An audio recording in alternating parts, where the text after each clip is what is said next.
He had not touched her in 3 years. Not her hand, not her shoulder, not even a glance that lasted longer than a breath. But tonight, at the Grand Hyatt Seoul Charity Gala, Kang Min-jae stood across the marble ballroom and watched another man make his wife laugh. Really laugh, the kind that reaches the eyes, the kind Min-jae had never once put there. And something ancient and ugly clawed its way up through his chest. He set his champagne glass down so hard the stem nearly snapped. His head of security, Park Sung-il, materialized at his elbow. "Sir?" "Who is he?" "Isaiah Cole. British. Runs the Cole Education Foundation. Net worth approximately—" "I didn't ask for his portfolio." Min-jae's jaw tightened. Across the room, the man leaned slightly toward Amara, said something quiet, and she tilted her head the way people do when they're genuinely surprised by something. Surprised and pleased. Like she hadn't been that in years. She hadn't been. Min-jae knew that. He just hadn't expected it to feel like a blade between his ribs. If you have ever loved someone in silence for so long that the silence became its own kind of prison, stay with me. This story is going to cost you something. Hit that like button. Drop your city or country in the comments so I can see how far this story has traveled. And don't leave. Because what happens next in Amara and Min-jae's world is the kind of thing that changes people. The night Amara Brooks became Mrs. Kang had been a Tuesday. Not a Saturday with flowers and a string quartet. Not a Friday with dancing and family and someone's grandmother crying into a handkerchief. A Tuesday afternoon in a law office on the 42nd floor of a glass tower in downtown Seoul, with 2 lawyers as witnesses and a notary who smelled like cigarettes. Amara had worn a cream blouse she'd ironed herself in her hotel room that morning. Min-jae had arrived in a charcoal suit, shaken her hand, and signed where the lawyer pointed. That had been the entirety of their wedding. Her father, David Brooks, hadn't been there. He'd been in Atlanta, sitting in a room in a hospital that smelled like antiseptic and bad decisions, waiting to find out whether a debt he'd accumulated over 20 years of desperate, foolish loyalty to the wrong men would end with a bullet or a courtroom.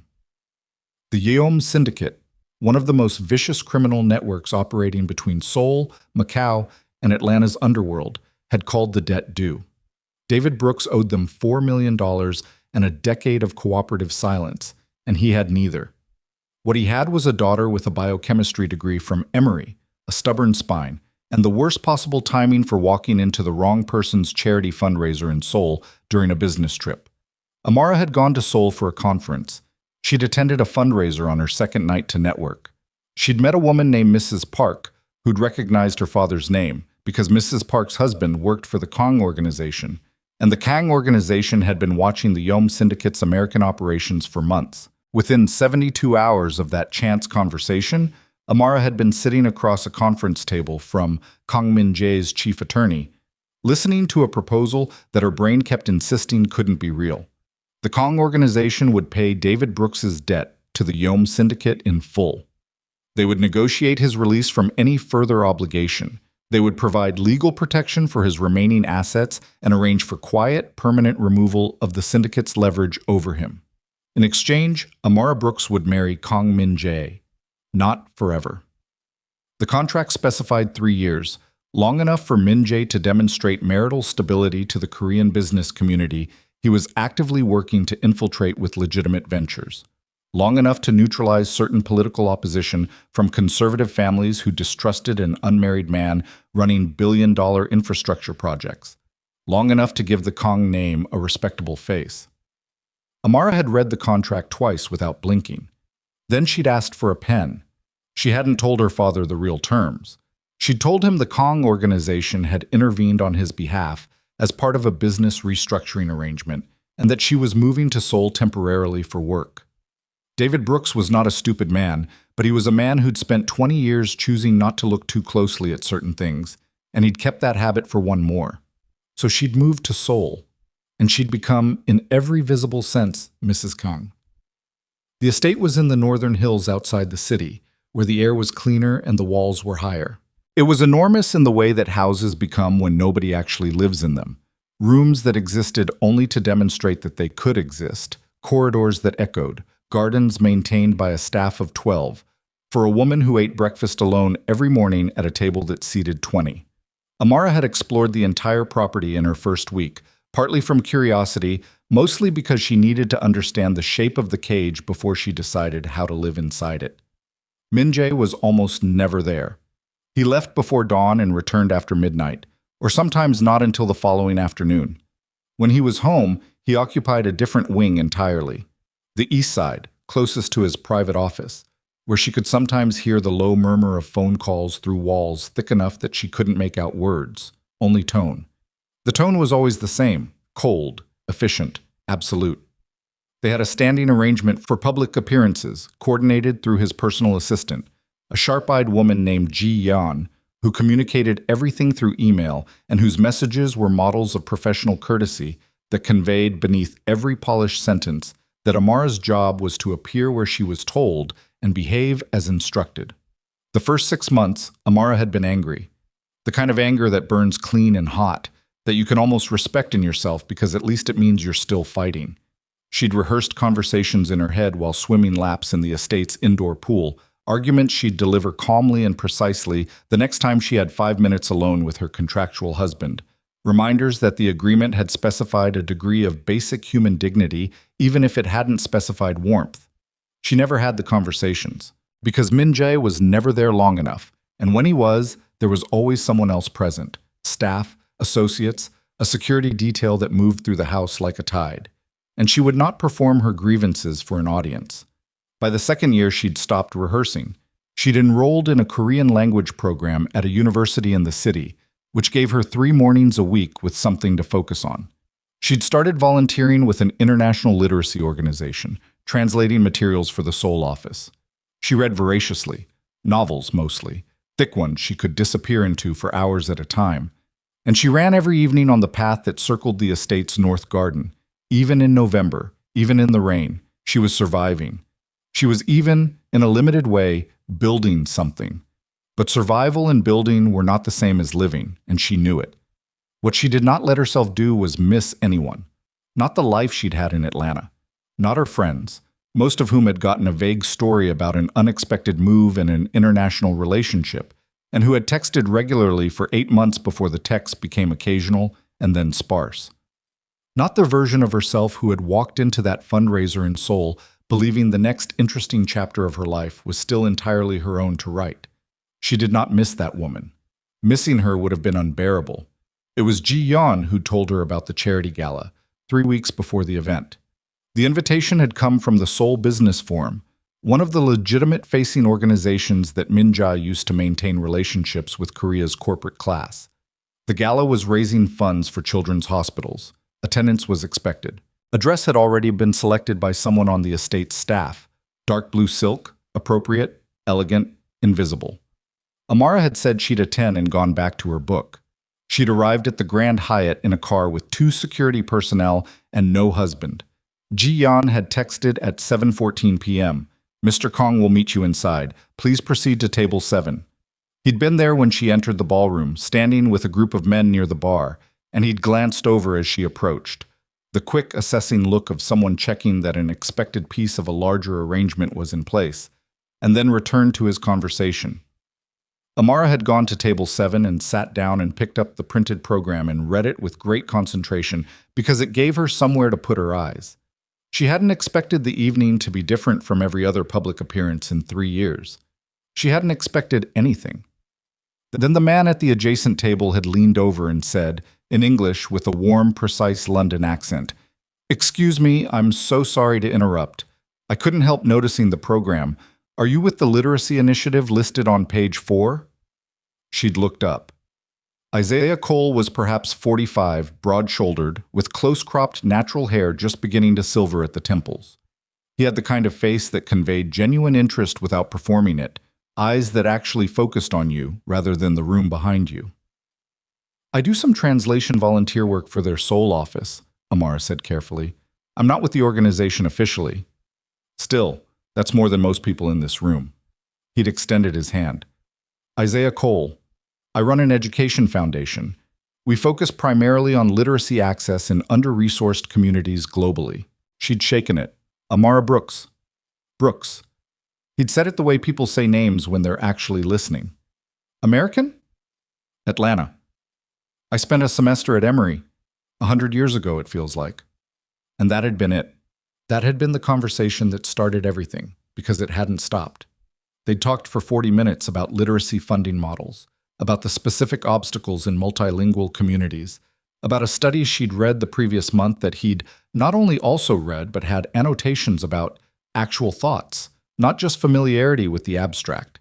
He'd asked her questions and then listened to the complete answer instead of formulating his response while she was still talking. It had been so simple, so ordinary.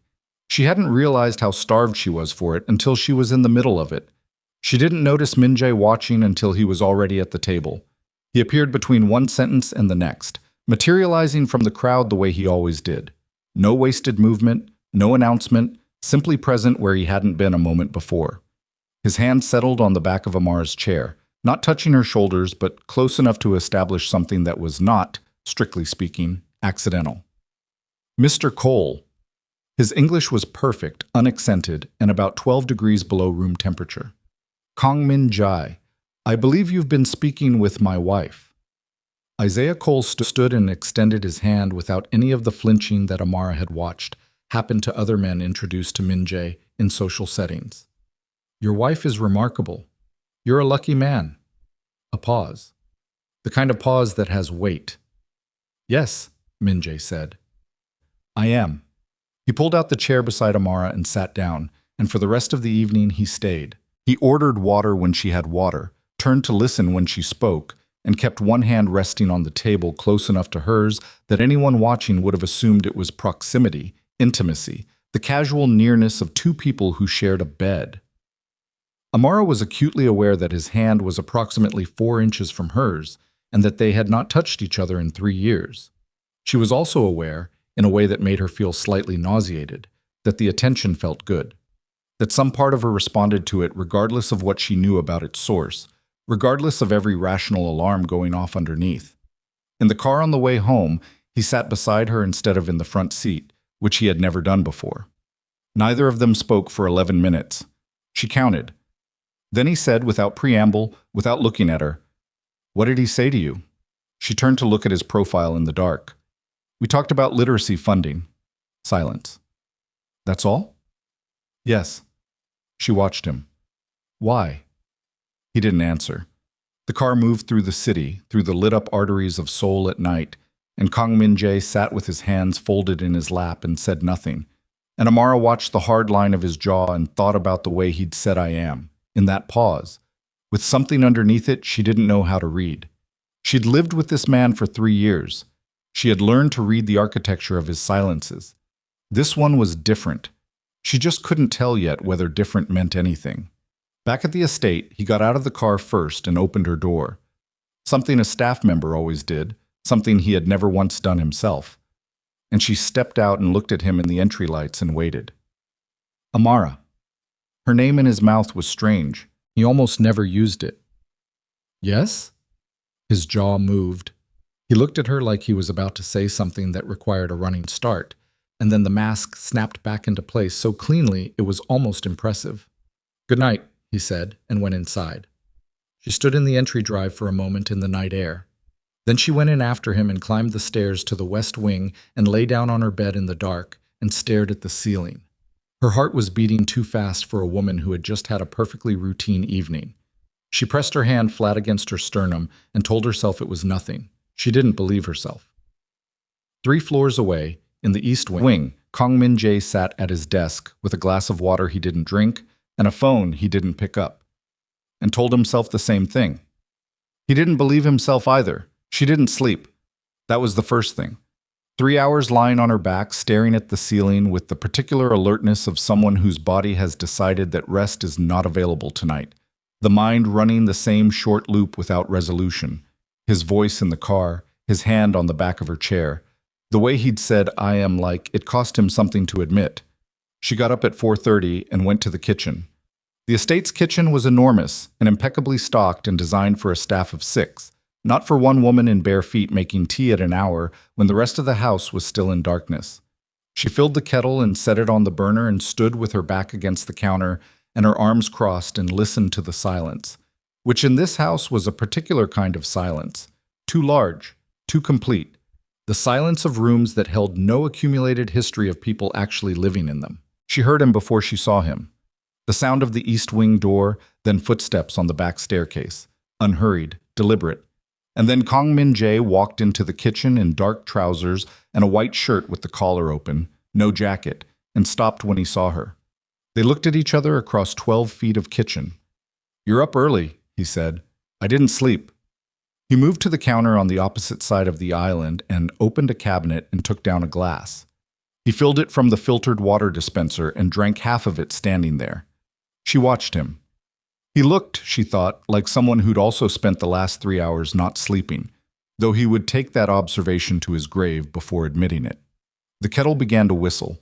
She turned to take it off the burner, and when she turned back, he was still standing there, glass in hand, watching her with an expression she'd learned not to try to decode, because decoding it always led somewhere she wasn't sure she had the energy to go. "Sit down," she said. She didn't know why she said it. He raised an eyebrow. But he pulled out a stool at the island and sat.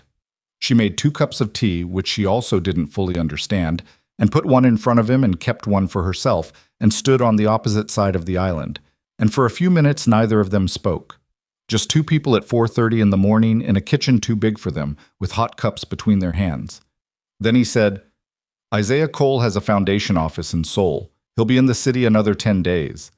Her hand stilled around her cup. "I know," she said. "He mentioned it." "Did he?" It wasn't a question. "He's organizing a partnership with the literacy organization I volunteer with." She looked at Min-jae steadily. "He's looking for Korean language literacy resources for a West African curriculum project. I have contacts he doesn't have." Silence. She could see him working through something behind his eyes, the particular flatness that came over his face when he was containing something he'd decided not to release. "And you told him that?" "I offered to make some introductions, yes." The muscle at the corner of his jaw moved. "Cancel it," he said. The word dropped between them like something thrown from a height. Amara put her cup down. The click of ceramic against marble was small and precise and entirely deliberate. "I'm sorry?" "Cancel the introduction meeting. Tell him you don't have time." She stared at him.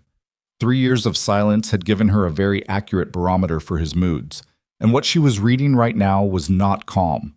It was the appearance of calm installed over the top of something considerably less calm, the way you'd put a board over a hole in the floor, covering it, not fixing it. "No," she said. He looked at her. "No," she said again, more clearly. "I won't do that." "Amara." "Don't." The word came out with more force than she'd planned, and she felt it in her own chest. The vibration of it. "Don't use my name like that, like you're about to explain something to me. I've been here 3 years. 3 years? And you have never once concerned yourself with what I did with my time. Not my classes, not my volunteering, not a single Tuesday morning or Saturday afternoon. Now you're sitting in this kitchen at 4:30 in the morning telling me to cancel a professional meeting, and I want you to think very carefully about whether you actually want to finish that sentence." He didn't speak. The kitchen felt very quiet. "You don't get to be jealous," she said, and the word landed between them with a weight she hadn't expected. "You haven't earned that. You don't get to care now because another man was polite to me for 40 minutes at a gala." His jaw tightened. Something moved through his eyes, fast, unguarded, and then it was gone. "It's not jealousy," he said. "Then what is it?" Another pause, longer this time. "It's a security concern." She laughed. It wasn't a warm laugh. It was the kind of laugh that comes out when something is too absurd to respond to any other way. "A security concern. Right." She picked her cup back up. "Good night, Min-jae." "Amara." She was already walking toward the doorway. "He's not just a philanthropist." His voice had changed. Something stripped from it. Some layer of the official distance gone. She stopped. Isaiah Cole's foundation operates in 12 countries. 6 of those countries have significant organized crime networks with connections to the Yeom Syndicate. He's been in contact with at least 3 individuals on our monitoring list. She turned around slowly. "What does that mean?" "It means I don't know yet. It means his interest in Seoul's literacy networks may be exactly what it appears to be, or it may be something else, and I don't have enough information to know which." He set his glass down. It means I would prefer you maintain distance until I do know. She studied him across the kitchen. The open collar, the slight shadows under his eyes, the very precise, very controlled way he was holding himself. Not the coldness she was used to, something more effortful than that, something that required maintenance. Are you telling me the truth? She asked. Yes. Is it only the truth, or is it also convenient that this is true? The pause before his answer was a fraction too long. Both can be true at once, he said. She looked at him for a long moment, then she nodded once. Not agreement, not capitulation, just acknowledgement that she'd heard him, and left the kitchen. She went back upstairs. She still didn't sleep.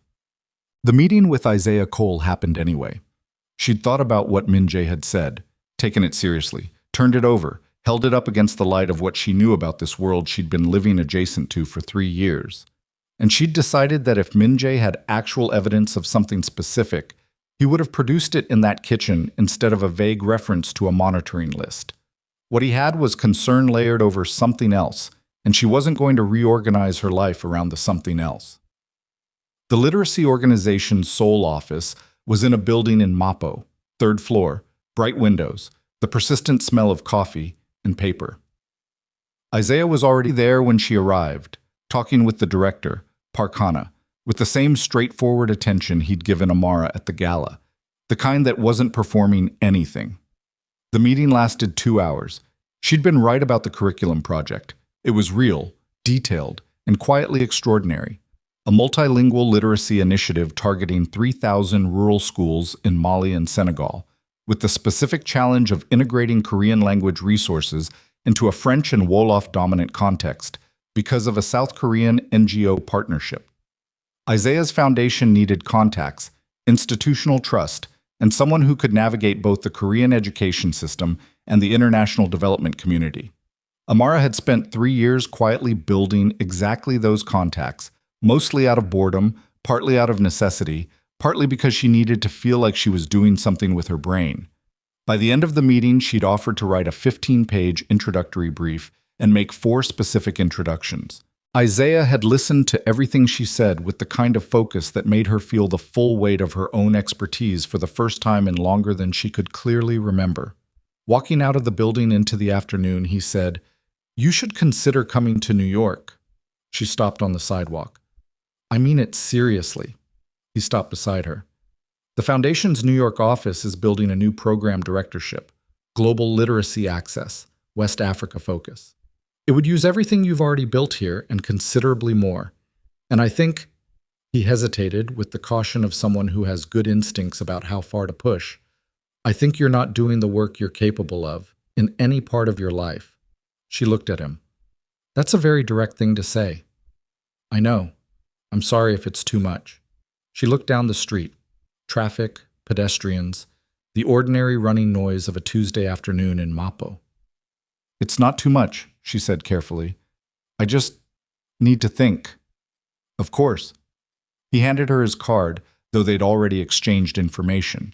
She took it because there was nothing else to do with her hands. Whatever you decide, the introduction brief would be genuinely valuable. That stands regardless of anything else. She nodded. He said goodbye and walked toward the corner, and she stood on the sidewalk in the weak November afternoon light and held his card between 2 fingers and thought about New York, and thought about 3 years, and thought about a kitchen at 4:30 in the morning, and the way Min-jae had said both can be true at once, like a man producing evidence against himself. She didn't go home immediately. She walked for an hour through Mapo and into Hapjeong, along the river path in the cold, with her coat pulled tight. She'd gotten good at walking. It was the one thing in 3 years that had never required anybody's permission or approval or coordination through Ji-yeon. When she finally got back to the estate, Ji-yeon was waiting in the front hall. Not unusual. What was unusual was the expression on Ji-yeon's face, which had exactly one register, efficient neutrality, and had never deviated from it in 3 years. Right now it was deviated from it. "Mrs. Kang," she said, "Mr. Kang would like to see you in the main study." "When?" "Now." Amara took off her coat and handed it to the waiting staff member and walked down the hallway to the study. Min-jae was standing at the window when she came in. He turned when he heard the door. Park Sung-il was standing in the corner. The head of security's presence in the study during what felt like a domestic conversation landed wrong, like a note played in the wrong key. "Sung-gil," Min-jae said, without looking at him. "Give us the room." The security chief left without expression. Min-jae waited until the door closed. "You went." "I did." "I asked you not to."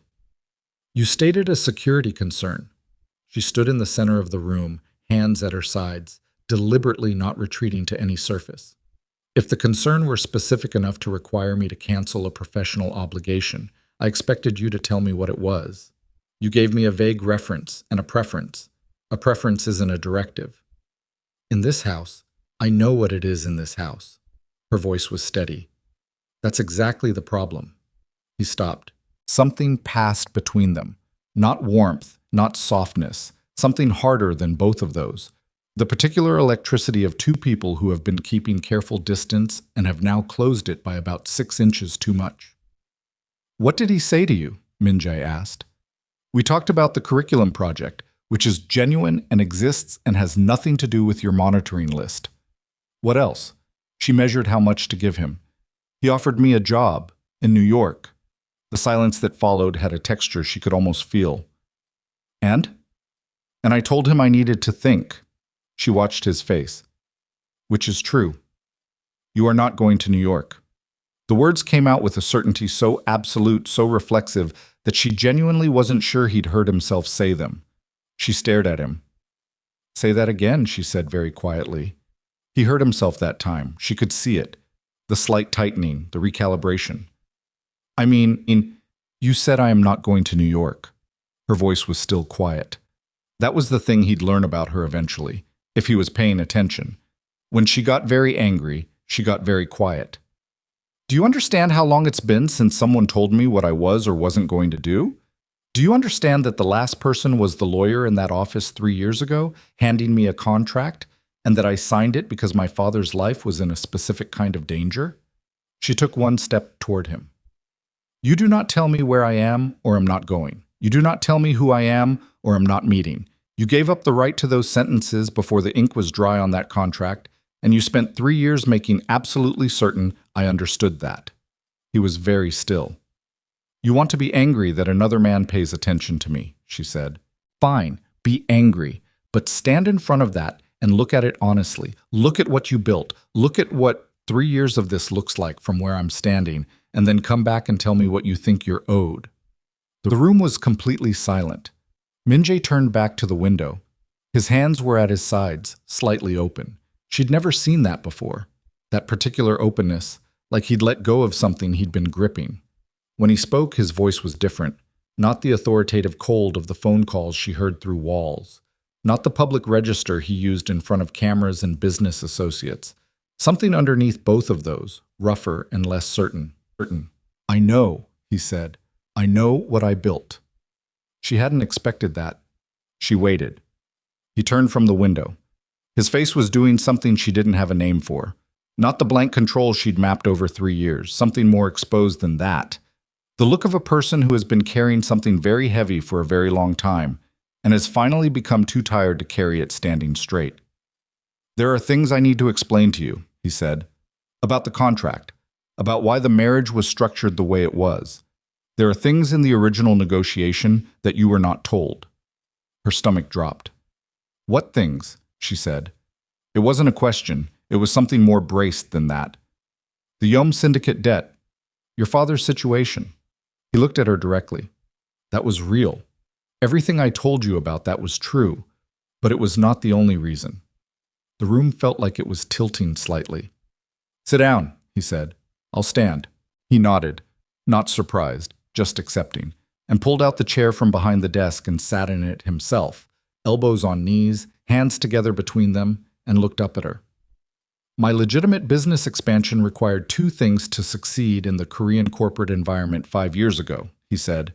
"Political relationships with 3 specific families in the National Assembly infrastructure, and the public image of a settled, reputable man with a respectable marriage. The image piece is what you knew. The political piece, the land rights on the Han River waterfront, the construction permits for the Incheon development, the media licensing agreements, all of that was secured through the marriage alliance as well. Your family name, your father's academic background, your own credentials. They were part of the package. She was very still. You were not just cover, he said. You were leverage. Specific, calculated leverage for a specific business outcome. And I made the decision that you didn't need to know the full scope because it would have meant I might not sign. Her voice came out flat. Yes. One word. Just that. She stood in the center of the study in the estate of the man she had married 3 years ago to save her father. And now discovered had built that marriage on a foundation 3 times larger than she'd been shown, and felt something move through her chest that wasn't quite grief and wasn't quite rage, and wasn't quite the terrible settling of a suspicion she'd never let herself consciously name. The land, she said slowly. The Inchin permits. The media licenses. They're all still active. Yes. So our marriage, my presence in this house, is still serving those functions right now. He didn't look away. Yes. And the divorce clause in the contract, the 3-year term, expires in 11 weeks. 11 weeks. She breathed. Were you planning to tell me any of this? She said, before Isaiah Cole walked into a gala and started talking to me? The pause before his answer was the most honest thing he'd given her in 3 years. I don't know, he said. She looked at him, this man she had lived beside and never touched, whose silences she had learned and whose profile she knew in the dark, who had just told her in flat, unsparing terms that she had been useful to him in ways she hadn't understood, and she felt the full weight of it settle across her shoulders like something physical. I need you to leave this room, she said. Amar, please leave this room. He stood. He moved toward the door with the careful deliberateness of someone who understands they have reached the absolute boundary of what they can push. At the door he stopped, hand on the frame, back to her. Everything I've told you tonight is the truth, he said. All of it, for the first time.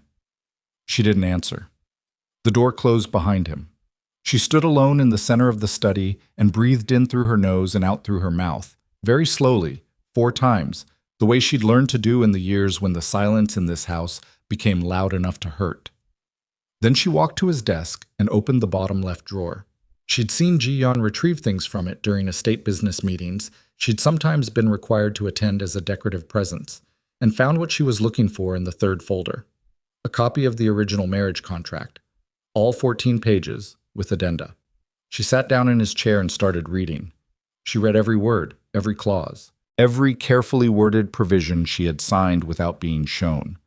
By the time she finished, the room was fully dark, the estate had gone quiet, and Amara Brooks had a very complete picture of the architecture of the last 3 years of her life. She set the contract on the desk. She placed her hands flat on the surface on either side of it. And she made a decision, not about Min Jae, not about Isaiah Cole, not about New York, but about herself. That she would never again sit in a room in this house and wait for someone to decide how much of the truth she was allowed to have. Whatever came next, that part was finished. She read the contract 3 times. The first time for facts. The second time for implications. The third time because she needed to be certain she hadn't misread something, hadn't let her own anger distort the language into something worse than it was. It was exactly as bad as she'd read it the first time. The original agreement was 14 pages, but the addenda, 3 separate attachments she had never been shown that bore her signature only on the final page of the main document, through a clause she now understood had been deliberately positioned to appear as a general acknowledgement rather than specific consent. Those 3 pages were the ones that mattered. Addendum. A outlined the Han River waterfront land rights, a parcel of property in Yeongdeungpo that had been in the Brooks family's name through an international holding company her father had established years ago as a business investment. Under the terms of the marriage, that parcel transferred to a joint Kang-Brooks holding entity, giving Min Jae the political legitimacy of a family land asset in a deal that 3 National Assembly members had publicly endorsed. Addendum B specified the Inchin development permits. The construction licensing had been approved through a committee that included 2 men whose families had social relationships with her father through an Atlanta-based Korean-American business association. Her name on the marriage certificate had been the thread that connected those relationships into something actionable. Addendum C was the one that made her sit very still for a long time. It outlined what was described as a mutual security arrangement. In plain language, if the marriage dissolved before the 3-year term, the Kong organization would withdraw certain protections currently maintained on David Brooks and his remaining business interests in Atlanta. Not a threat. It was written with considerable legal elegance, framed as a natural conclusion to a business partnership rather than as leverage. But the meaning was unmistakable. Her father's safety was not just the reason she'd signed. It was the reason she couldn't leave. She sat with that for a long time.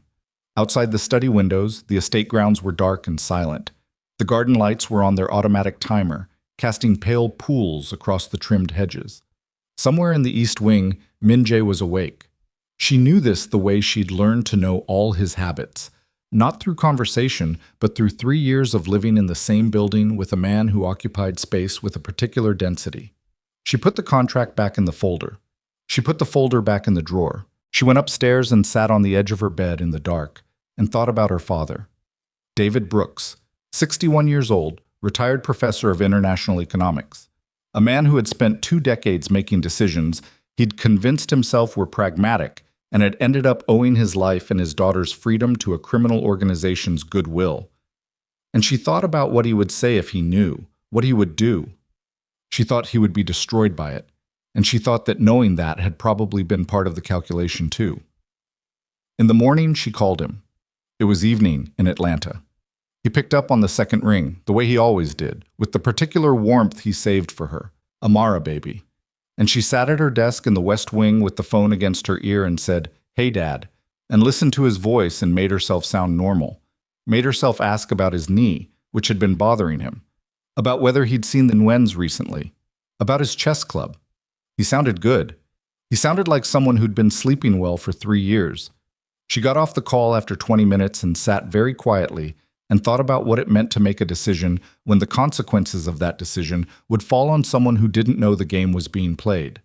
Then she stood up and went to find Min-jae. He was in the East Wing office, the one she'd never been invited into. She knocked once and opened the door without waiting. He looked up from his desk. Across the room, Park Sung-il straightened. 2 other men she recognized as senior organization figures were seated in chairs along the wall. "I need 10 minutes, she said to Min-jae. He looked at her face and said, without inflection, to the room, "Leave us." Sung-il moved first.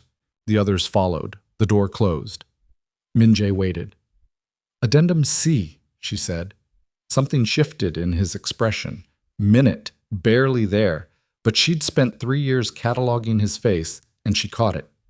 "You read the full contract," he said. "Yes." He leaned back in his chair. Not defensive. Something else. Braced, maybe. The look of a person who has known a specific conversation was coming and has had time to decide how to meet it, but hasn't fully decided yet. "The protection arrangement for your father," he said. "Don't summarize it. I read it." She stayed by the door. She didn't want to be further in the room than she had to. "Is it still operative?" "Yes." "And if I left? If I invoked the dissolution clause at the 3-year mark, or before, what happens to that arrangement?" He was quiet for a moment. The formal protections would end. Would he be in danger? Another pause. Longer. The Yeom Syndicate has been significantly weakened in the past 3 years. Their Atlanta operations are substantially reduced. The active risk is lower than it was when the contract was written. He met her eyes. "But I cannot tell you it is 0. She looked at him. "So the answer is yes. He could be in danger." "The answer is possibly. And I want to be honest with you about that." "You want to be honest with me." She heard the edge in her own voice and didn't try to file it down. "You want to be honest with me now, 3 years in?" "Yes." Flat, undefended. "Because Isaiah Cole made you feel something you didn't expect." The muscle in his jaw moved. "That's not Min-jae." Her voice was steady. "I'm not asking you to defend it. I'm asking you to look at me and understand what you are asking me to absorb. I signed a contract that I believed I understood. The thing I actually signed was something larger and more binding than what I was shown. And you have known that for 3 years. Every morning I woke up in this house, every charity dinner and press photograph and evening, I sat alone in this wing while you were in that office. You knew." He said nothing. "And my father," she continued, You've been protecting my father for 3 years. Has he paid for that? Has he given anything to the organization? Done anything? No. The word was immediate and clear. His protection was provided as a genuine service. There was no secondary exploitation of your father, that I will tell you with absolute certainty. She looked at him for a long time. Her chest felt tight in a way that wasn't quite pain. I need you to do something, she said. Tell me. I need you to contact your attorneys today and draft a version of the dissolution clause that fully releases my father from any remaining vulnerability, regardless of the status of our marriage. Something ironclad. Something that cannot be reversed. He looked at her. If you do that, she said, I will know whether the truth you told me last night was the whole of it. The attorneys produced the document in 4 days. Min-jae had not argued, had not asked what it meant for the contract, for the business structures, for the Incheon permits or the waterfront land rights.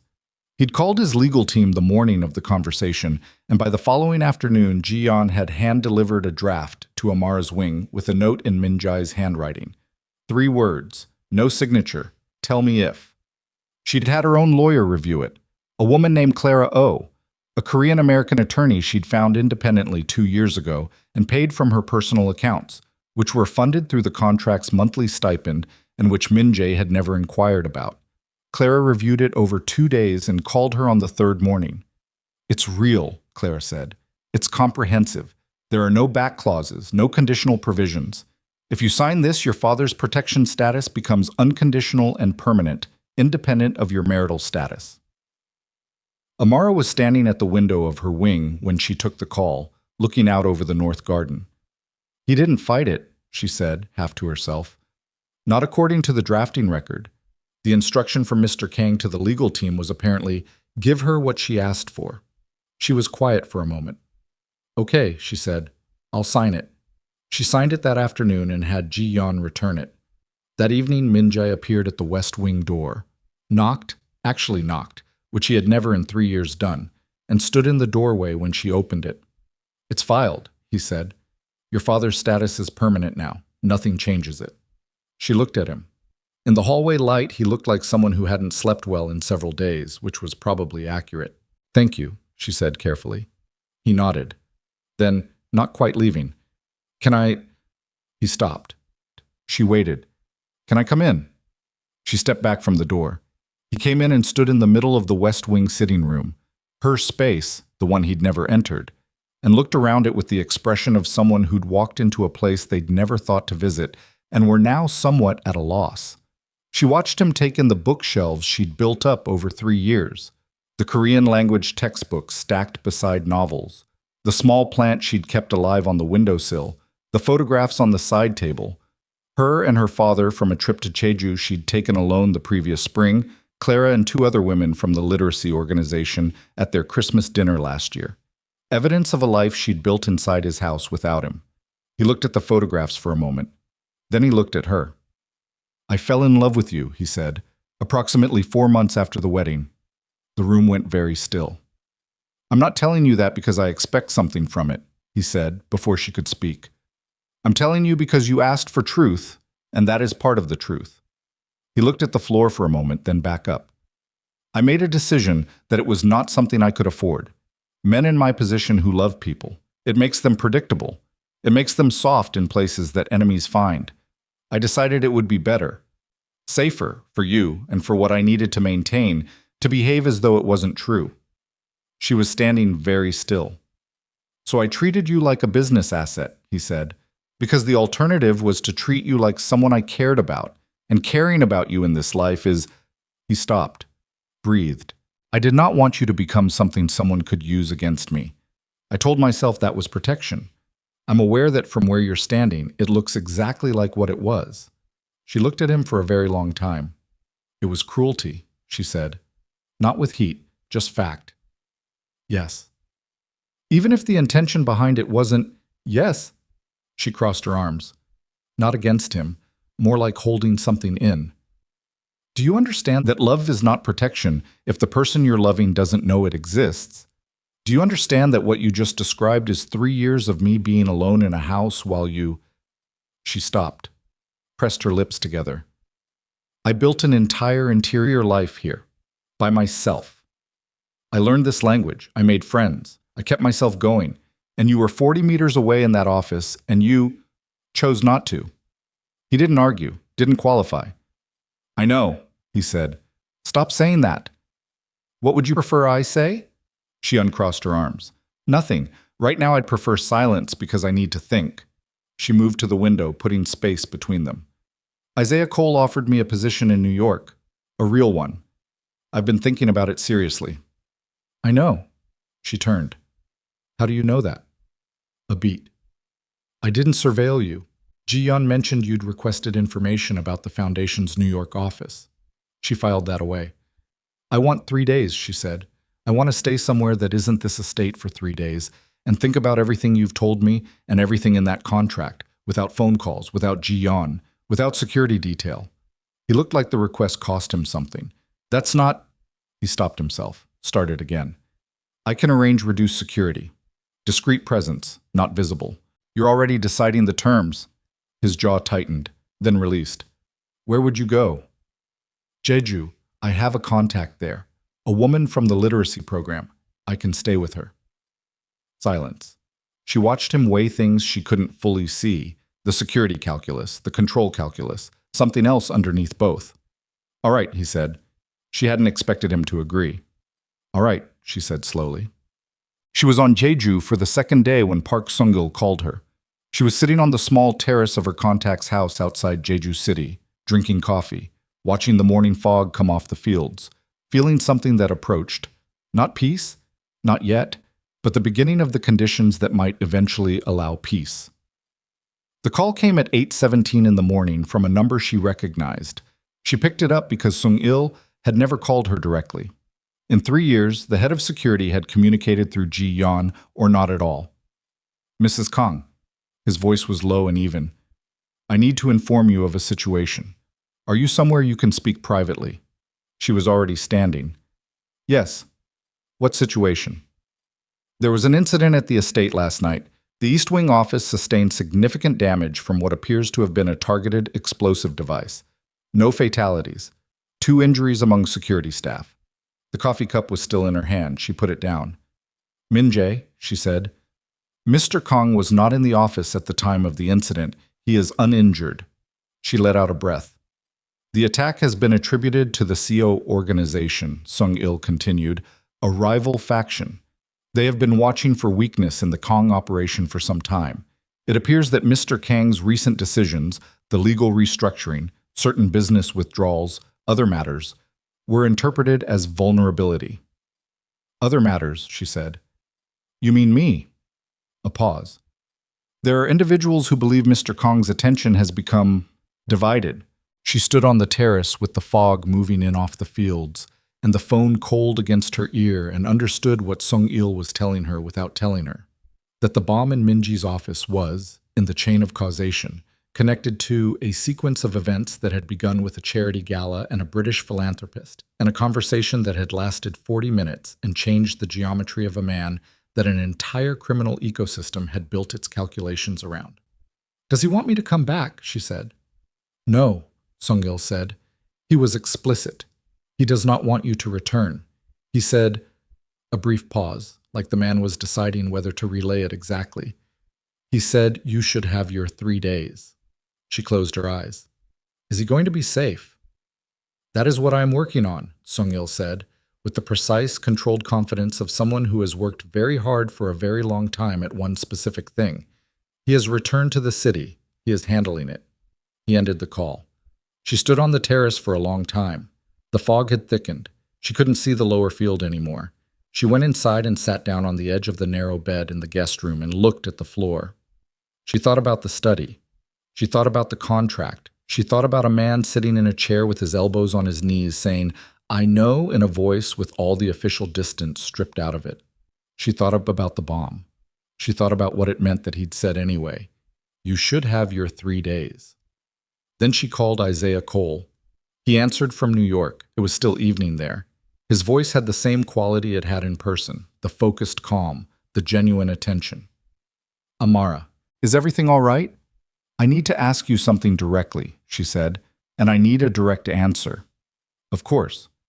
Your foundation's operations, the 12 countries, your contacts in Seoul.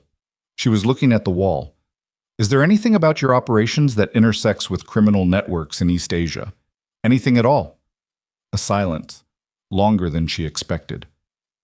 Why are you asking me this? He said. She waited. Amara. His voice was careful now, different. The Foundation's work is entirely legitimate. I want to be clear about that. But there are contexts in certain regions where legitimate educational work and political networks share geography. There are donors in our coalition whose other relationships I don't fully control. She felt the floor drop slightly beneath her. Isaiah. I'm not involved in anything criminal. I want you to understand that with complete certainty. But the people around you. Another silence. The monitoring list, she said, flat, cold. You were on a monitoring list. Min-jae told me that. I didn't believe it was the real reason. I thought it was jealousy, but you were actually on it. It's more complicated than... Were you aware, she said, of who I was before the gala, before you sat down and introduced yourself? The silence that followed was the most clarifying thing he'd said in the entire conversation, because it was too long. A genuinely innocent man answers that question in half a second. Isaiah, she said, and her voice had gone very quiet. Were you aware of who I was? I knew you were Kang Min-jae's wife, he said. I knew he was transitioning legitimate operations. The foundation has interests in Korean development markets. I thought, a connection through someone he trusted. She took the phone away from her ear. She looked at it in her hand. She thought about 40 minutes in a marble ballroom. She thought about being seen. She thought about the specific, exquisite feeling of a person making you feel like you were the most interesting person in the room. She thought about how good she'd been at recognizing when Min-jae was using her. She thought about how bad she'd been at recognizing it from someone else. She put the phone back to her ear. Don't contact me again, she said. She ended the call. She sat in the small guest room in the fog outside Jeju City and felt the specific quality of humiliation that comes not from what someone did to you, but from what you were willing to believe. How much you wanted it to be true. How much that wanting had made you careless. And beneath that humiliation, beneath the rage that was starting to build at the edges of it, something else. Something that felt, against every reasonable objection, like clarity.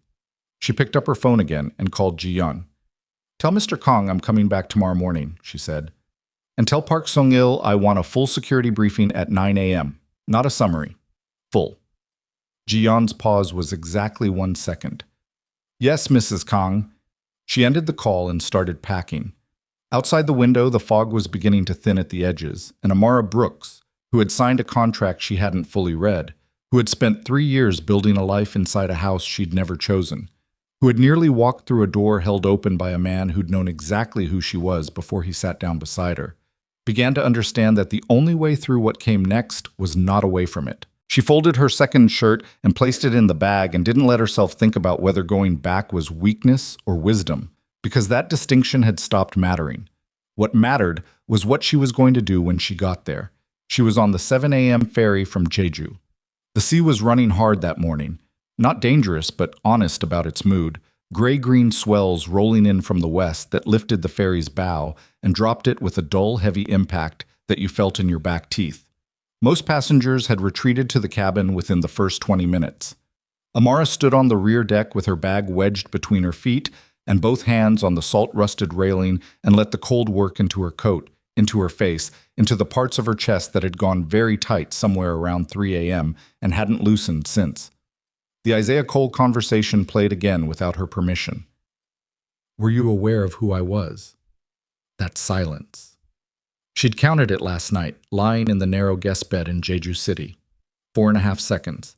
She'd lain there and counted it, and then gotten up and packed her bag in the dark because there was nothing useful left to do in that house with that number. The ferry horn sounded across the gray water, and she gripped the railing and thought about the contract, all 14 pages and the 3 addenda she'd read in Min-jae's study. And she thought about the bomb in the East Wing office, and she thought about the word Sung-il had used on the phone. Message. Not an assassination, a message, which meant Seo Dae-won was still in the opening stages of something, still placing pieces, still reading the board, and the board included her whether she was on it or not. The ferry docked at Mokpo at 8:30. She'd hired a private car. Her own booking, her own card, not the estate's accounts.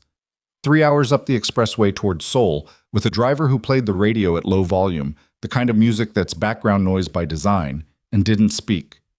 She sat in the back seat with her phone in her lap and spent the first hour reading everything publicly available on the CO organization. Business news, court records, infrastructure disputes in Busan and Gimhae. 3 names that recurred in adjacent contexts across different years: SEO Daewon, Lim Cheol, and a man referred to variably as Bayek or Mr. B, who appeared to run logistics operations from a base in Incheon, which was not, she noted, a coincidence in geography. She spent the second hour doing something that felt simultaneously rational and slightly insane, writing a document on her phone.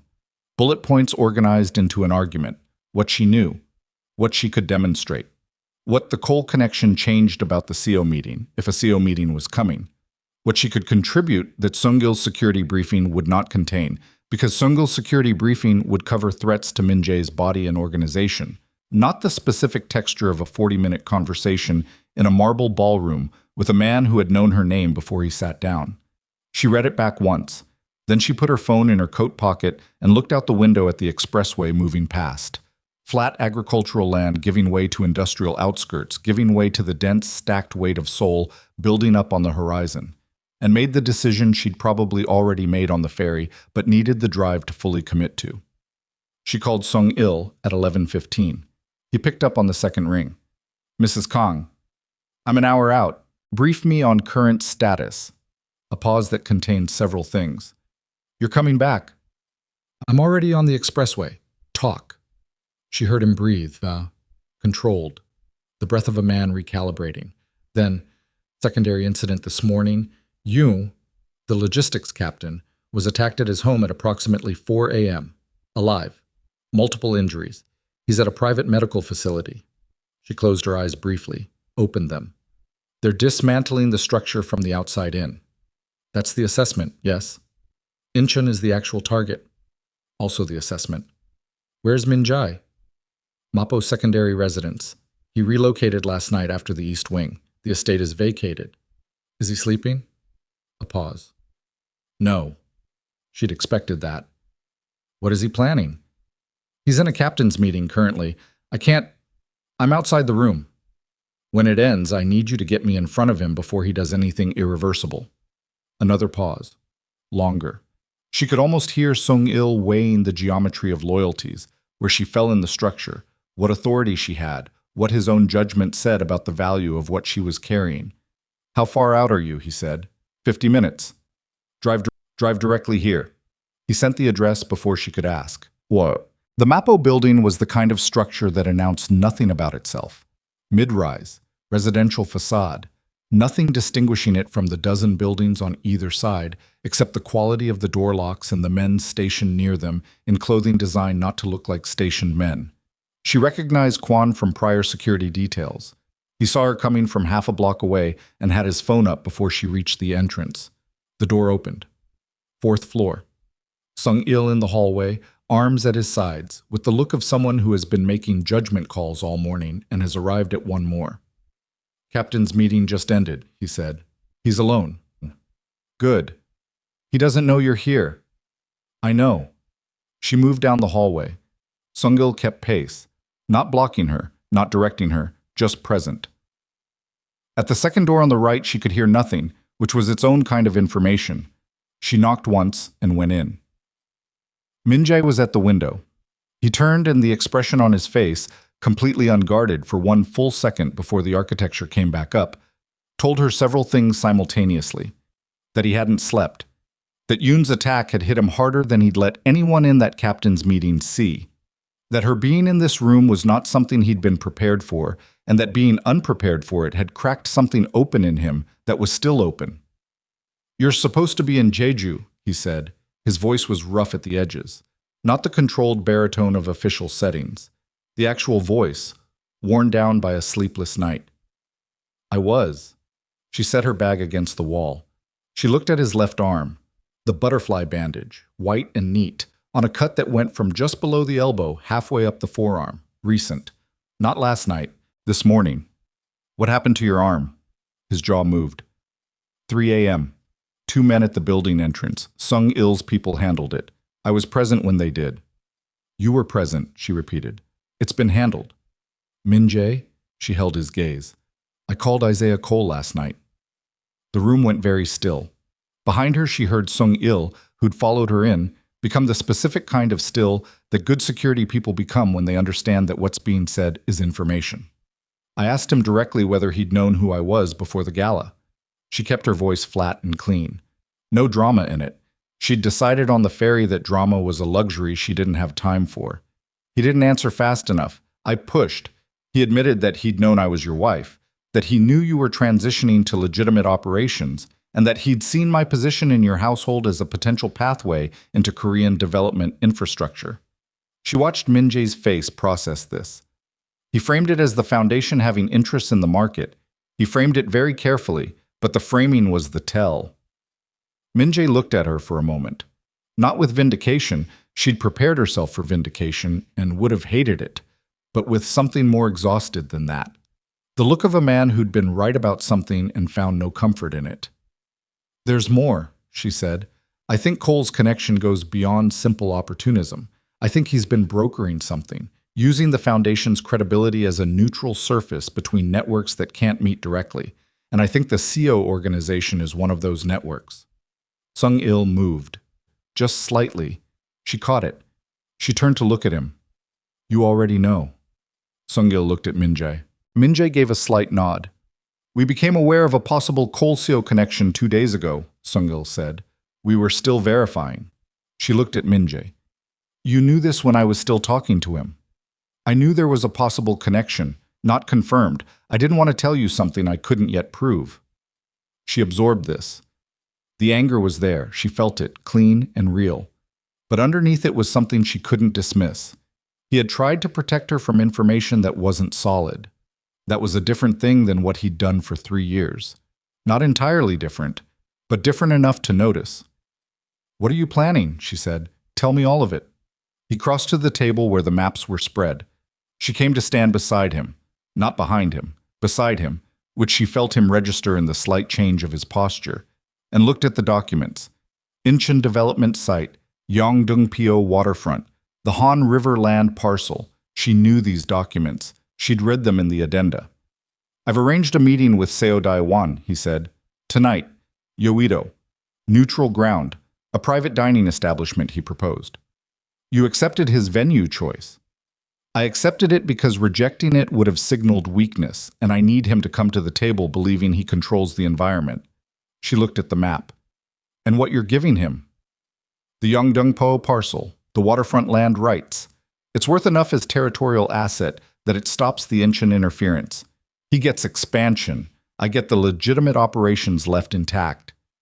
She was quiet for a moment. The land.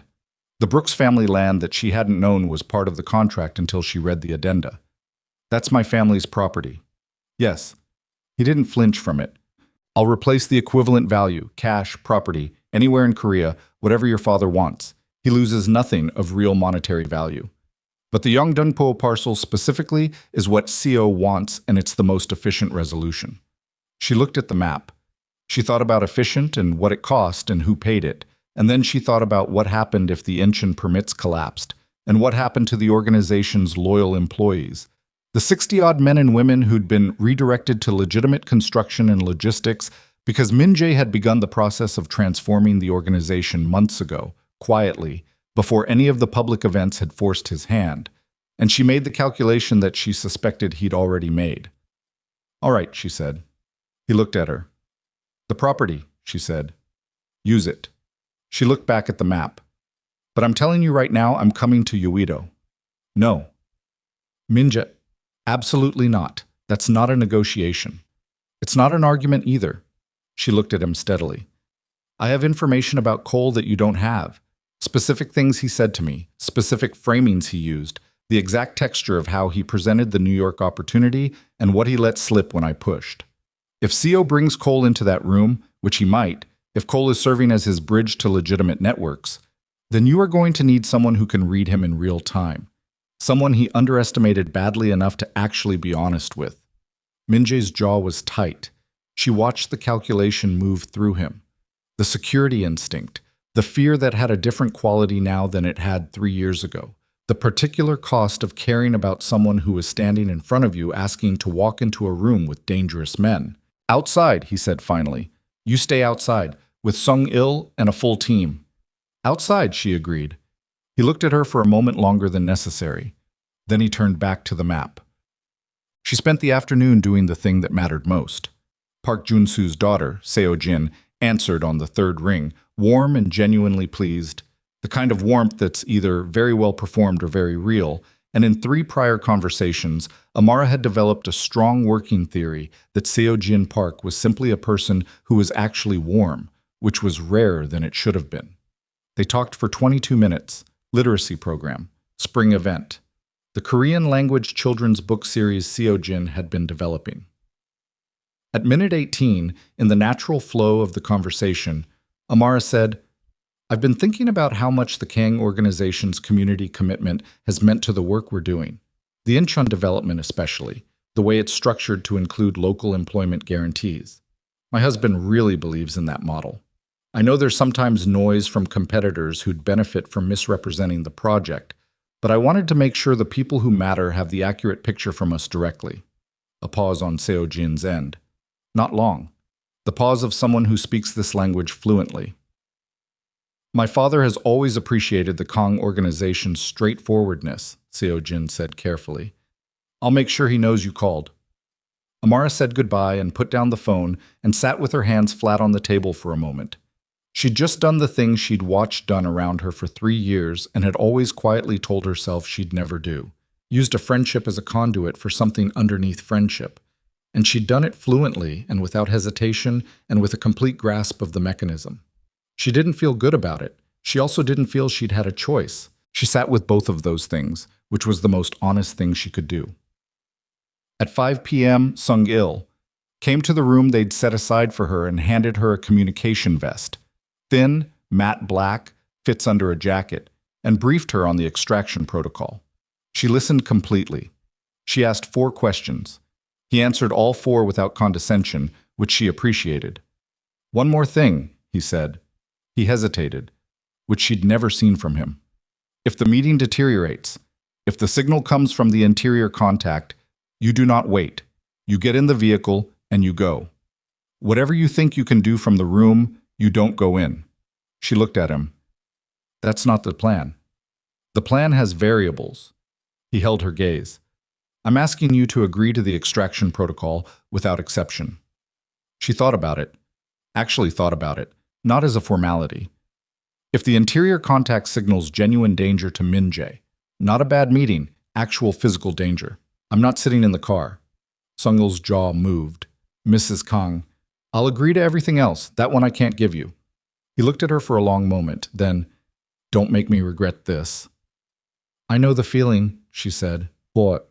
They left for Yeouido at 7 p.m. in a 3-car formation. Min-jae in the second car. Amara and Sung-il in the third. She watched the back of the second car through the window the entire drive and told herself to breathe at regular intervals, which was advice she needed.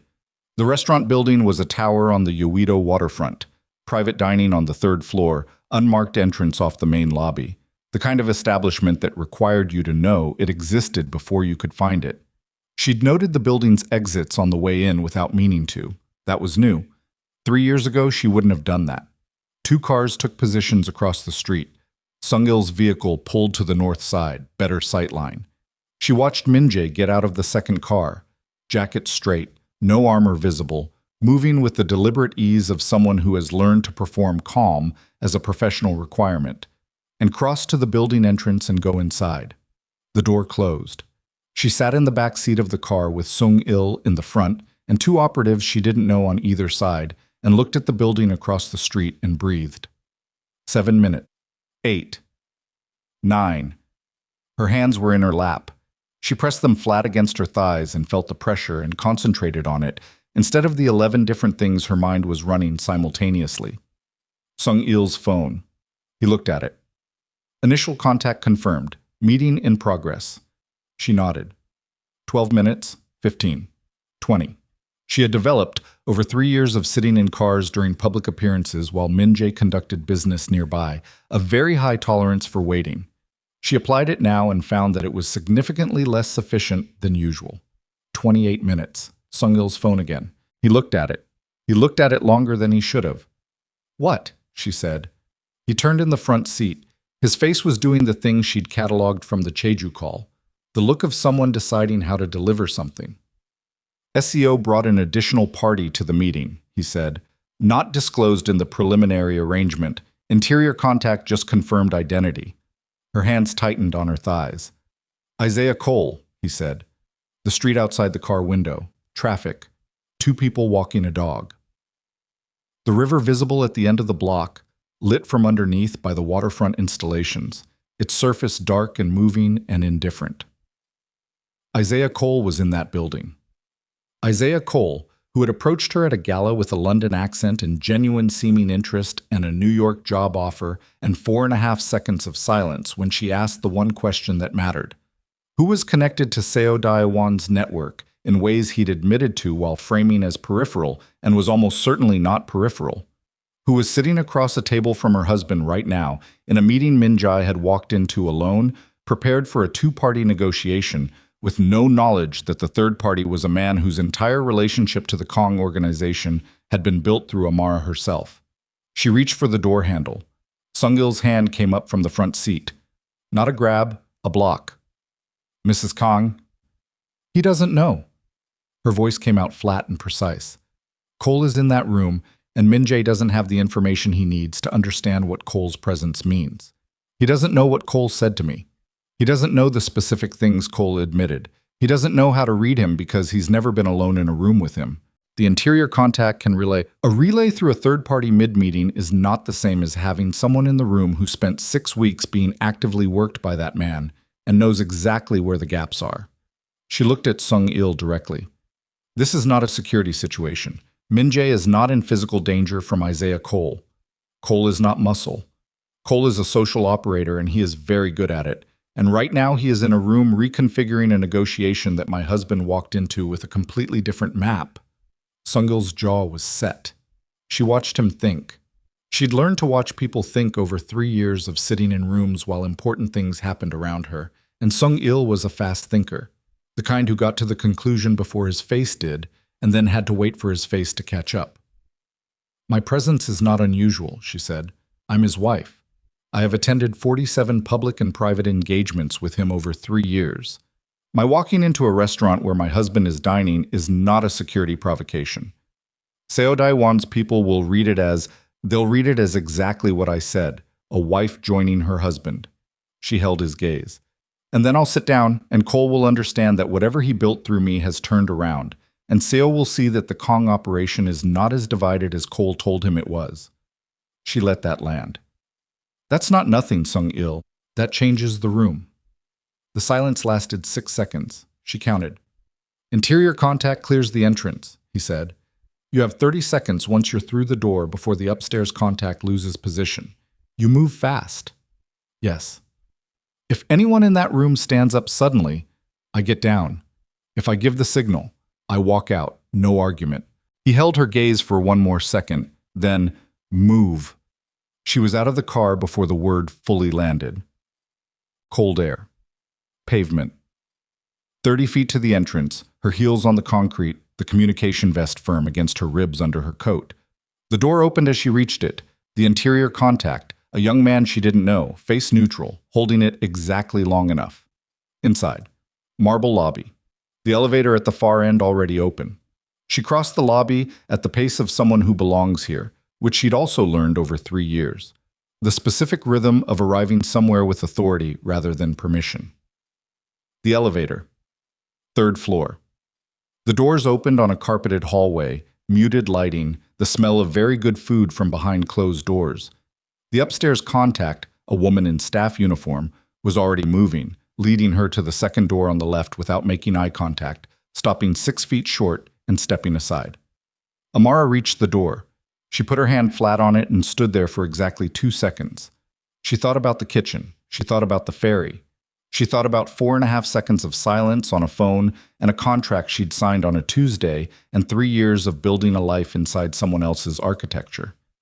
She thought about the look on Minjae's face when she'd walked into the Mapo building that morning and what it had meant that it was unguarded. She pushed the door open. The room seated 12 but held 4. Round table, low lighting, the kind of restaurant that understands that its clients need the walls to absorb sound. Minjae at the far end, straight-backed, both hands visible on the table in the particular careful posture of someone who is doing several things at once.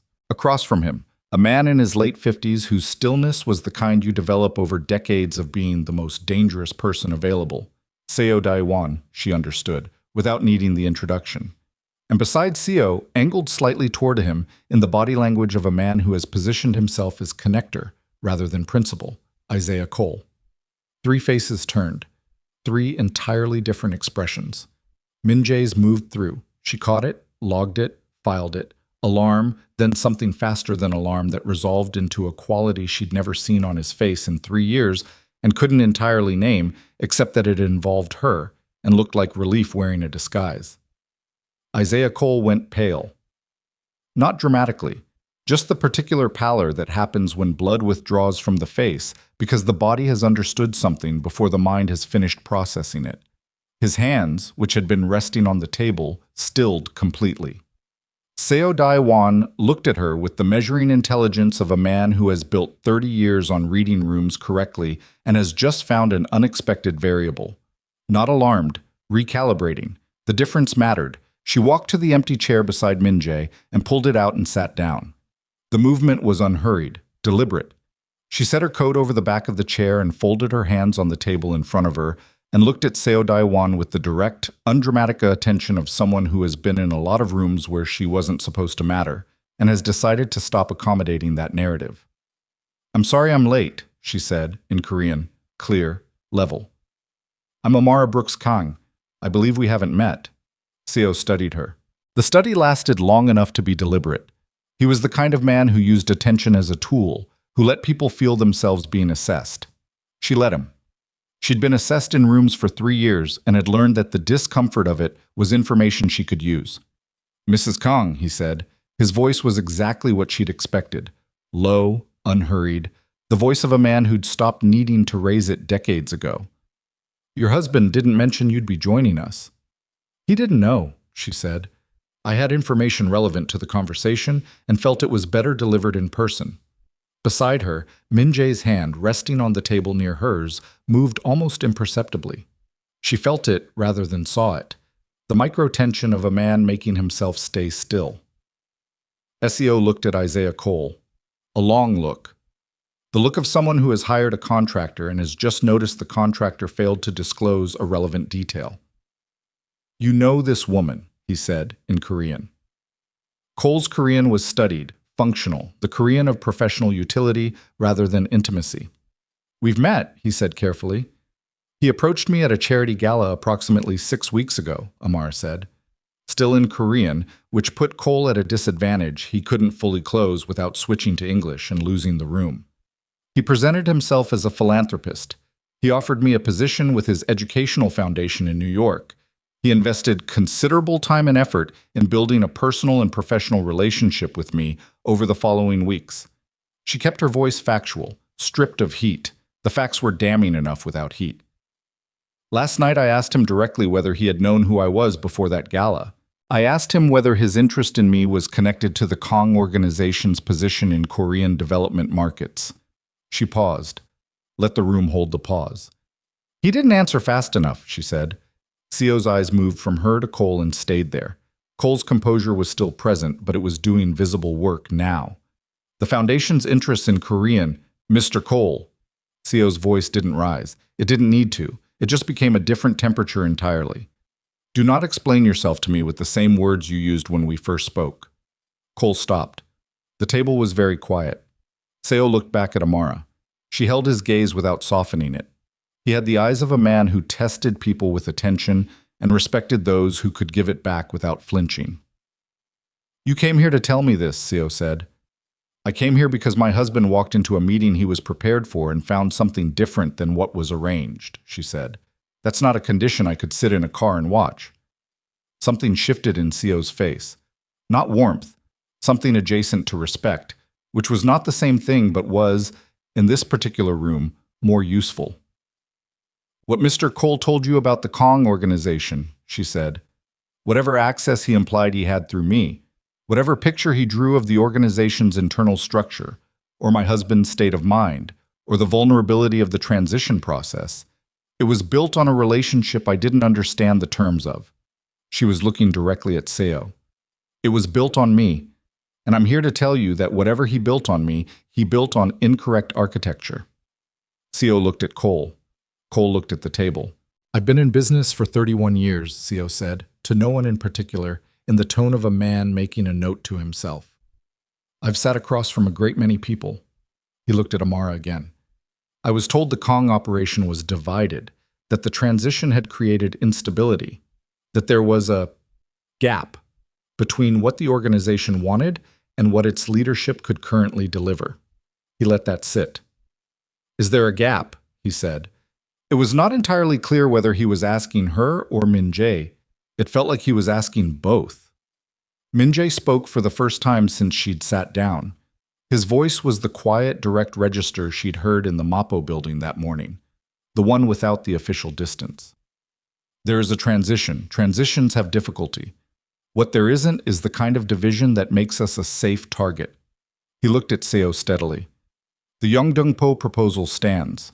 The waterfront parcel for the withdrawal from Incheon. My attorneys contact yours by morning. That's a straightforward exchange that serves both of us. Seo looked at Min-jae, then at Amara, then back at Min-jae. Then he looked at Isaiah Cole with an expression that was the most economical version of contempt she'd ever seen. Nothing wasted, no performance. And Cole seemed to diminish slightly under it, like something that had been relying on a surface that had just shifted. The Cole Foundation will not be relevant to future discussions, Seo said. Statement of fact. Cole's jaw moved. He was looking at Amara now, not with anger, she noted, which surprised her, with something that looked more like the resigned recognition of someone who has been outplayed by a person they should have taken more seriously. The brief I had on you, he said, in English, directed at her, half quiet. It described you as quiet, contained, a social asset but not a strategic one. She looked at him. Whoever wrote it watched the wrong person for 3 years. He almost nodded. Seo stood. His translator materialized from the periphery. She'd forgotten there was a translator. 2 other men near the wall who she'd also been peripherally aware of moved in coordinated response. SEO's operations didn't have visible gaps in them either. She noted that. He looked at Min-jae. Your attorneys. Tomorrow morning. Before 10, Min-jae said. Seo looked at Amara one more time, the recalibration look, deeper now than when she'd walked in. Mrs. Kong, he said. Acknowledgement. Nothing more than that, but from this man in this room, it was not a small thing. He left. His people followed. The door closed with the quiet solidity of very good construction. The room was 3 people. Isaiah Cole sat at the table with his hands flat on the surface. He looked like a man at the end of a long journey who has arrived somewhere he didn't intend and is taking stock of where that is. He looked at Min-jae. He looked at Amara. The New York position, he said. His voice was quieter now, the practiced warmth entirely gone. And what was underneath it was, she hadn't expected this, more human, more tired. The directorship. It exists. It's real. The work we talked about, the Mali curriculum, the West Africa initiative, all of it is genuine. He looked at the table. I want you to know that. Whatever else I did, and I know what I did, the work was real. She looked at him. At the specific exhaustion of someone who has spent a long time believing that the ends justified the mechanism and has arrived at a room where the mechanism is being held in the light and examined by people who won't pretend not to see it. I know, she said. That's the part I'm not going to forgive quickly. He absorbed that. Stood. Put on his jacket with the precise, contained movements of someone reestablishing exterior control after interior collapse. At the door he stopped. Everyone seemed to stop at the door tonight, she thought. Something about it. You would have been extraordinary at it, he said. The position, for what it's worth. She looked at him. Goodbye, Isaiah. He left. The door closed a third time. The room was two people, and the remains of a dinner no one had eaten, and the sound of the river somewhere outside the building and her own heartbeat, which she became aware of now that the room was quiet enough to hear it, elevated but steady. The rhythm of someone who has been running a long way and has found, for this specific moment, flat ground. Min-jae hadn't moved. He was looking at the table. His hands were still on the surface, and she could see from here that his right hand had a slight tremor. Minute, the kind you'd miss if you didn't know the hands, that she suspected had nothing to do with fear and everything to do with the specific physiological aftermath of sustained, controlled tension finally being permitted to discharge. She looked at the bandage on his left arm. She looked at his face and profile. She looked at this man she had signed a contract with and lived beside and not touched and watched through walls and learned in spite of herself, who had spent 3 years keeping her at a distance because she mattered too much to risk, which was the most expensive kind of stupid and the most human kind simultaneously. Min-jae, she said. He looked at her. You're shaking, she said. He looked at his hand, the tremor. He closed his hand into a fist on the table, which stopped it. I'm fine. I know you are. She was quiet for a moment. You would have handled it, even without me coming in. He looked at her. I know. But I had information you didn't have. I know that too. She nodded. She looked at the door. Your attorneys, before 10 tomorrow. Yes. I want Clara in the room when the Yeongdong-po transfer is formalized. He was quiet for a moment. Clara? Oh. Yes. She's your attorney. Yes. She met his eyes. That's the point. He looked at her. Long, quiet, the same look he'd given the photographs in her West Wing sitting room. The look of someone who has finally seen the architecture of a life that was built beside his and not seen it as peripheral. All right, he said. She stood up. She put on her coat. She looked at him still sitting at the table in the room that smelled like good food and unspoken things. Come on, she said. Let's go home. He looked at the word. She saw him look at it. Home. The specific texture of it. What it had meant and what it was becoming. He stood. They walked out of the room together, down the hall, into the elevator, through the marble lobby, out into the night air of Yeouido, with the river at the end of the block and Sung-il's car already pulling forward and the city moving around them the way cities do. Indifferent, relentless, lit up against its own darkness. She didn't take his hand. He didn't take hers. But when they reached the car and he opened the door, opened it himself, the second time in all these years, she stopped for a moment in the light from the building's entrance and looked at him across the open door. He looked back. She got in the car. He got in beside her, and Sung-il pulled away from the curb, and the city moved past the windows in amber and white, and Amara sat with her hands in her lap and felt the weight of the evening beginning to settle, and underneath that weight, something else. Not peace, not yet, not even close, but the first hard ground of it. The beginning of conditions that might eventually allow something real to grow. In the front seat, Sung-il was already on his phone. Attorneys, logistics, the machinery of the next 12 hours. Min-jae had his own phone out, reading, managing, the organization's needs arriving in his palm without pause. She looked out the window. Somewhere across the city, the Incheon permits were still alive. The Yeongdong-po parcel would change hands by the end of the week. 2 injured men were in a private medical facility. The east wing of the estate had a hole in it. And tomorrow morning, Clara Oh would walk into a room full of Min-jae's attorneys as Amara's representative, and the legal structure of the next chapter of their life together would begin to take the shape of something she'd actually chosen, not something she'd signed. Chosen. She pressed her palm flat against the cold window glass and felt the city vibrating through it. The million separate lives, the traffic and the river, and the towers of light, and she kept her eyes open and watched it pass. She did not look away. They didn't speak in the car, not from coldness. That particular silence had a different texture than the ones she'd cataloged over 3 years. Those had been the silence of 2 people maintaining careful distance. This one was the silence of 2 people who had just done something together and needed to let the doing of it settle before they could put language around it. Sung-il drove. The city moved past. Min-jae looked at his phone without, she suspected, actually reading anything on it. She looked out the window and felt the communication vest against her ribs, and thought about the specific quality of walking into a room where you are unexpected. The Mapo building at 11:40 p.m. was quieter than the morning, 2 men at the entrance instead of 4. The elevator. The 4th-floor hallway. At the door to the room they designated as hers, a spare room, simply furnished, nothing that belonged to either of them yet. Minjae stopped. She stopped beside him. They were standing in a hallway at nearly midnight, and both of them were tired in the specific way that comes not from lack of sleep, but from sustained full-system effort, the kind that uses parts of you that regular exhaustion doesn't touch. "The attorneys," he said. "I'll have the senior team on the Yongdong PO transfer starting at 7 a.m. Clara O. You'll contact her tonight?" "In the morning. She keeps reasonable hours." He nodded. "I was looking at this door rather than at her, and she understood the geometry of that. Looking at the door was easier, gave his face somewhere to go that wasn't the conversation they hadn't had yet. "What you did tonight," he said, not looking at her. "You would have managed." "That's not—" He stopped. "That's not what I was going to say." She waited. "I've been in rooms like that my entire adult life," he said. The official register was completely gone now. What was there instead was the voice she'd first heard in a kitchen at 4:30 in the morning. Rough-edged, unmanaged, the actual sound of him.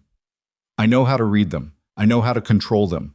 I walked into that room tonight, and within 6 minutes I understood that something had shifted in the arrangement and I didn't have all the pieces I needed, and I was managing that, calculating the gap, working around it." He was quiet for a moment. And then the door opened. She looked at his profile. "And I had all the pieces," he said. Flat. Just the fact of it. She didn't say anything immediately. She thought about what it cost him to say it. This man who had spent decades treating the acknowledgement of needing anything as a structural weakness, who had built an entire architecture of self-sufficiency around the decision that loving someone was vulnerability he couldn't afford. "I know," she said finally. He looked at her. "I know you did," she said. "That's why I came in." He held her gaze for a moment that had more weight in it than most of the conversations she'd had in 3 years. Then he said very quietly, "Good night, Amara." "Good night," she said. She went into the room. The door closed behind her. She sat on the edge of the bed in the dark and pressed her hands flat on her knees and breathed.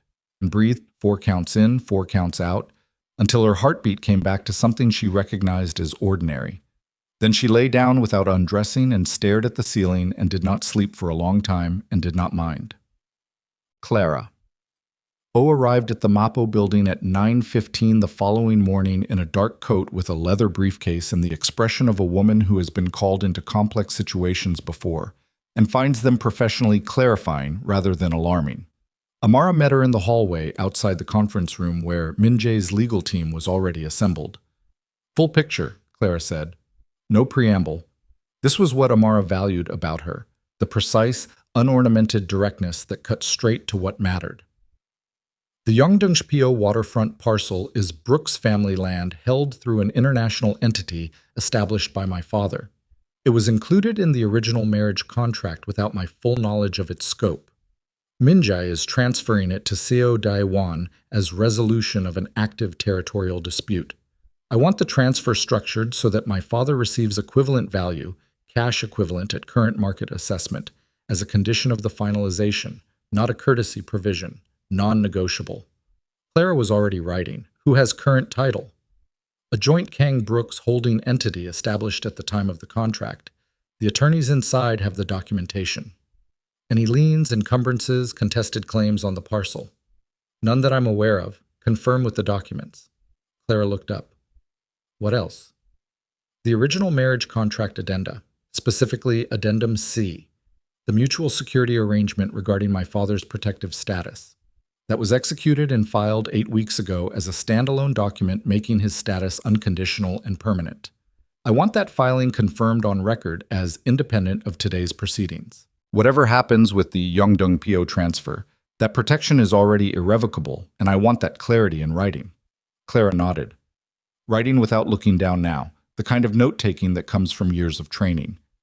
Anything in today's proceeding that you want me to refuse outright? Amara thought. Any provision that frames my presence in the original contract as voluntary, fully informed consent. I signed what I was shown. I wasn't shown everything. I'm not litigating it. I'm not interested in litigation. But I will not sign any document today that characterizes my original consent as comprehensive. Clara held her pen still for a moment, looked at Amara with the specific attention of someone recalibrating. You're not pursuing a claim. No. Even though grounds exist. I know grounds exist. She met Clara's eyes. I'm not interested in the ground. I'm interested in what gets built on it. Clara studied her for another moment. Then she closed her notebook. Let's go in. They went in. Minjae was at the head of the table with 3 of his attorneys ranged along one side.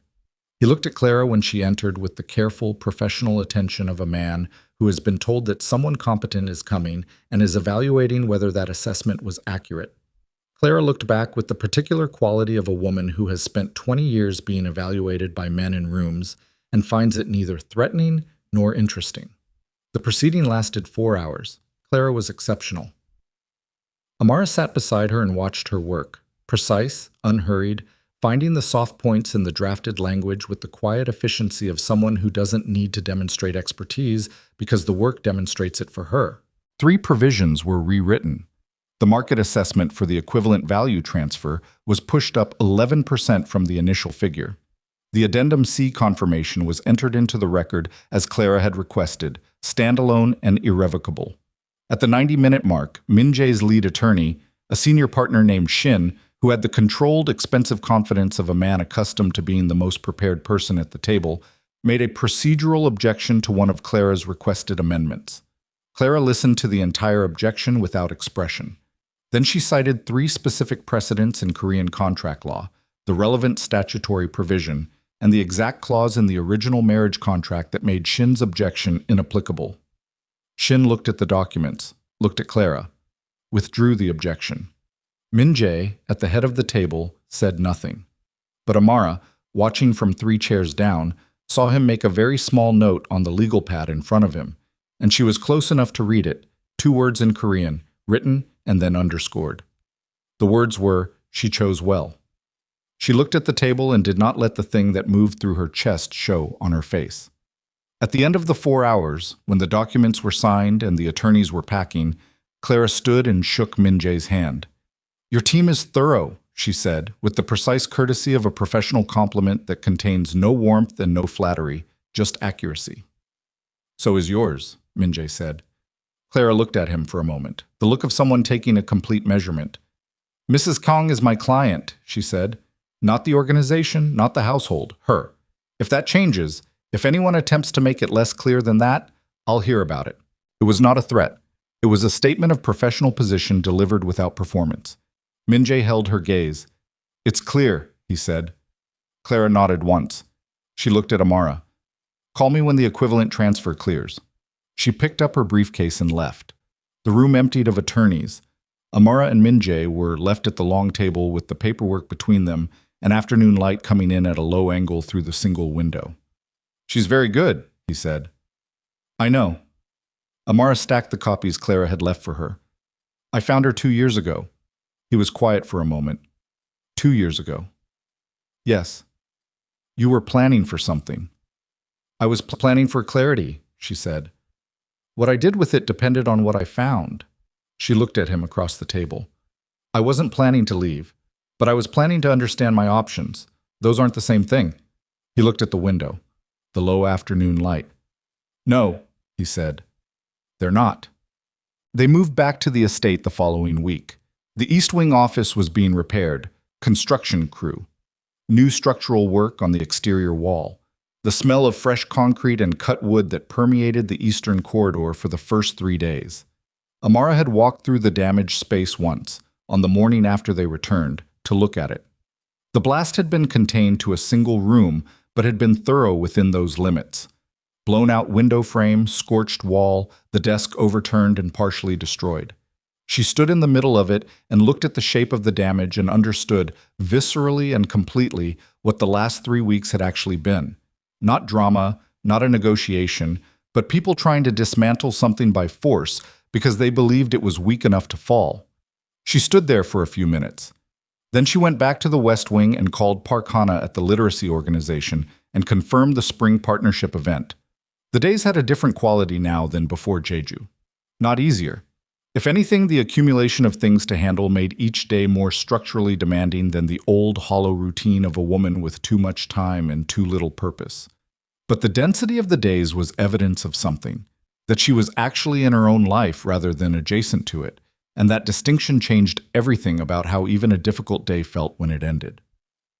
Min-jae moved into the West Wing, not her room, not immediately, not with any formal announcement or conversation. He simply began appearing in the West Wing sitting room in the evenings, with his laptop or his phone, or occasionally without either, and she would be reading or reviewing foundation documents, and he would sit on the other end of the long sofa, and they would occupy the same room in the way two people do when they have stopped managing the distance between them. The first night it happened, she'd looked up from her book when he came in, and he'd stopped in the doorway with the particular uncertainty of a man who has made a decision about something and is in the moment of finding out how it lands. She'd looked at him. She'd moved her book to the side table. She'd said, "There's tea in the kitchen, the green one, second shelf." He'd gone and gotten it and come back and sat down, and they'd spent 2 hours in the same room without speaking much, which was nothing like the silence of the prior 3 years, and was, in fact, its own kind of language. He started coming every night. Some nights they talked, not the managed, careful exchanges of public function, not the confrontational urgency of the last weeks, but actual conversation, the kind that starts about one thing and arrives somewhere unexpected, the kind that reveals rather than performs. She learned that he'd grown up in Busan, that he'd been put in charge of the organization at 26 after his father's death, that he'd built the legitimate transition project in secret over 4 years before the marriage contract had given him the political surface he needed to begin executing it publicly. He learned that she'd almost not gone to Seoul.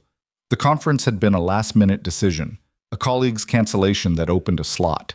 He learned that she'd cried exactly once in 3 years in this house, in the North Garden in November of the second year, alone, in the rain, and that she'd been angry at herself for doing it and had gone for a run immediately after.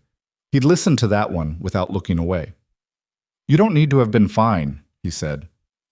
"I know that now," she said. The transformation of the organization's criminal operations began formally in the 3rd month following the Yoido meeting. The first dissolution, a money-lending network operating through 3 Busan restaurants, was the smallest and structurally simplest, chosen deliberately as the first domino. Min-jae had anticipated moderate resistance. What he got was significant enough that Sung-gil spent 3 weeks in Busan, managing the consequences of 2 mid-level figures who had built their livelihoods around that network and were not interested in redirection to logistics positions. One of them, a man named Choi, who had been with the organization for 19 years, came to the estate in the 4th month. Not with violence. Sung-gil's people had vetted his arrival and determined he was coming to speak rather than threaten, which was confirmed when he sat across from Min-jae in the repaired East Wing office and said, with the particular dignity of a man who has decided that pride is the only thing he has left to spend, "I built that operation for you. I built it from nothing, and you're tearing it down and giving me a warehouse." Min-jae had looked at him for a long moment. "I know what you built," he said, "and I know what it costs to be told that what you built is finished." He was quiet. "The warehouse isn't what I'm giving you. The warehouse is where you start. What you build from it is yours." Choi had left without committing to anything. He'd shown up at the warehouse facility in Incheon 2 weeks later and hadn't said a word about the conversation. Amara heard about this from Sung-il, who reported it with the flat neutrality of a man describing logistics. She thought about it for a while afterward. The specific difficulty of telling someone that what they'd given their life to was being discontinued, and trying to offer them something real in exchange without pretending the exchange was equal, because it wasn't. She was thinking about this when Min-jae came into the sitting room that evening, and she told him what she was thinking. He sat down. He listened all the way to the end. "There's no clean version," he said. People gave years to what the organization was. Some of them are going to find the transition, some aren't. I can give them a real pathway, and I can mean it, and some of them are still going to see it as what it is. Me deciding that my circumstances changed and their lives should reorganize around that. "And that's true," she said. "Yes." He looked at his hands. "It is." "So what do you do with that?" He looked up. You keep going. You build the thing you're building and you accept that it costs what it costs, and you don't use the cost as an excuse to stop. He held her gaze. That's it. There's nothing cleaner. She looked at him across the sofa, at the man she'd spent 3 years misreading as uncomplicated coldness, and had discovered was something considerably more difficult to categorize. A person capable of genuine ruthlessness and genuine accountability existing in the same body, not sequentially but simultaneously, which was perhaps the most honest thing about him. I know, she said. Stop saying that. She almost smiled. You started it. Something moved at the corner of his mouth. The same thing she'd seen in the Yewido car. Not quite a smile, the edge of one, the place before commitment. She let it be enough. The Brooks Kong Global Education Foundation was incorporated 4 months after the Yewido dinner. The founding board meeting was held in a conference room at the Seoul Literacy Organization's MAPO office. Amara's choice of venue, deliberate, because the foundation's work belonged in the space where the work had always been done, rather than in the glass towers where organizations announced themselves. Clara had structured the legal entity. Park Hana was the inaugural program director. 2 university contacts from Amara's Korean language program served on the academic advisory board.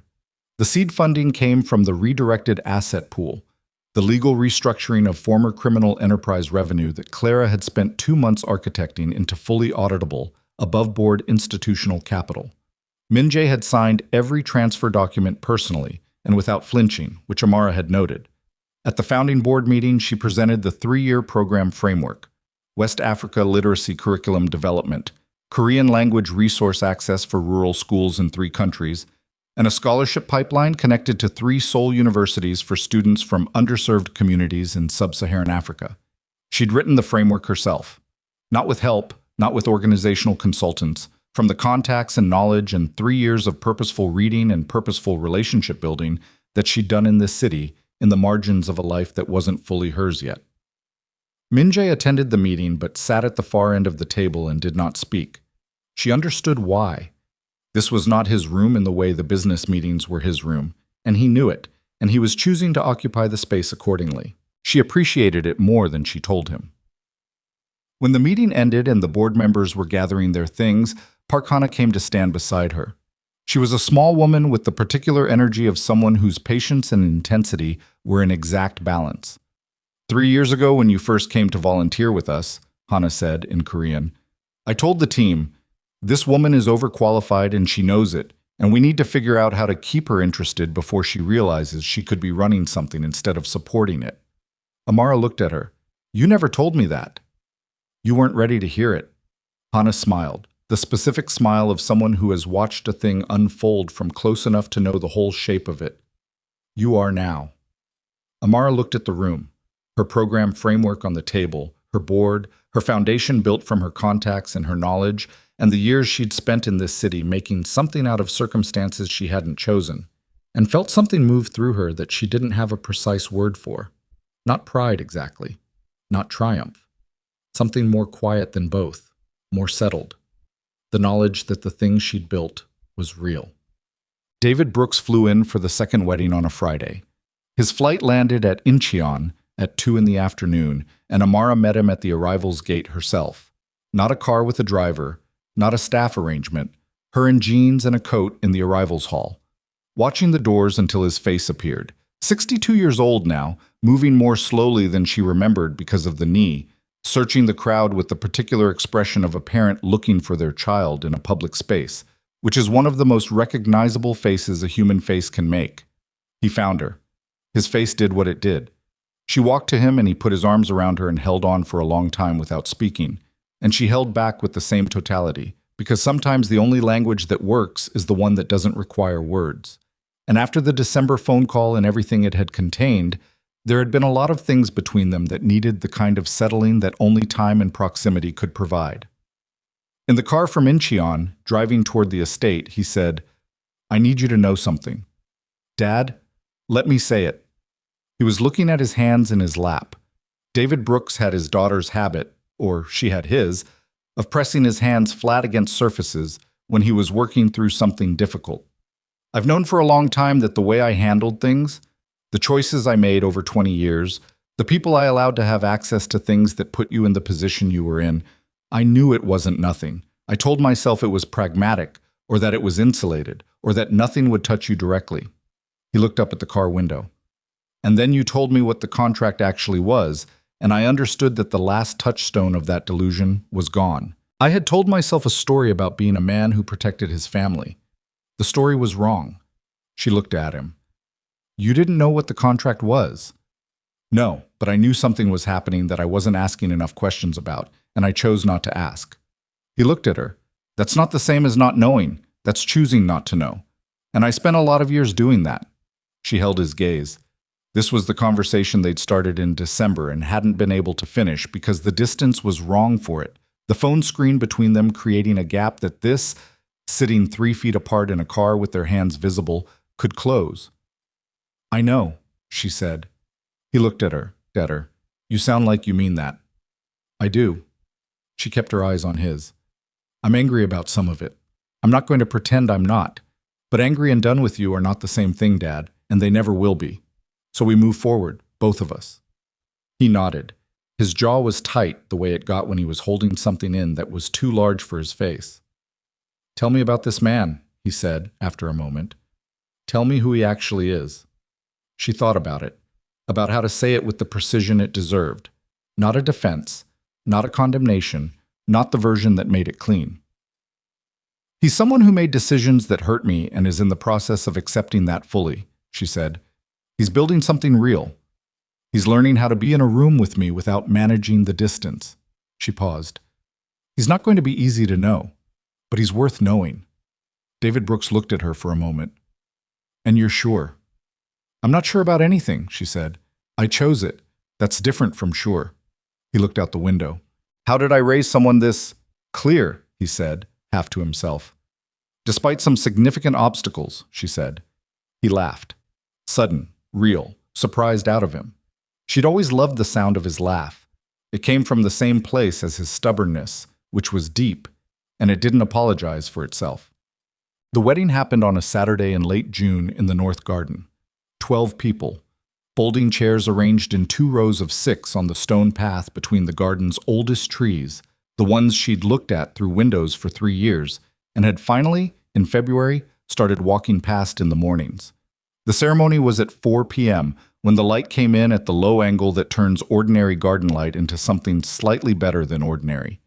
She wore a dress she'd chosen herself, not dark blue silk chosen by someone on the estate's staff. A dress in a warm amber that had been her color since she was 19 and that nobody in 3 years of public appearances had ever put her in, because nobody had thought to ask. Minjae stood at the end of the stone path in a dark suit without a tie, which was also a choice. She knew it, knew what the absence of the tie meant in the architecture of how he presented himself in formal contexts. He'd been told 4 p.m., and she walked out to the garden at 4:02, and when he saw her, he did the things she'd seen at the Mapo building and at the restaurant door and in the Yehuido car. For 1 full second, his face was completely open. She walked to him.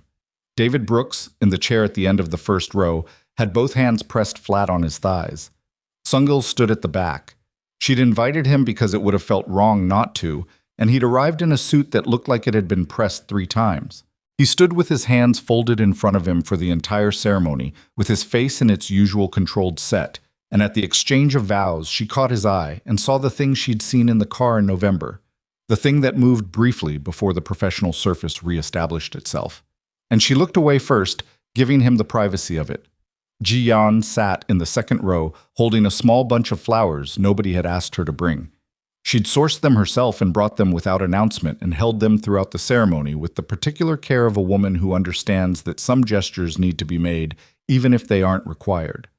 The ceremony was short. They'd written their own words. 3 drafts over 2 weeks, 1 argument about a specific clause in the second draft that had lasted 40 minutes and had been about something else entirely.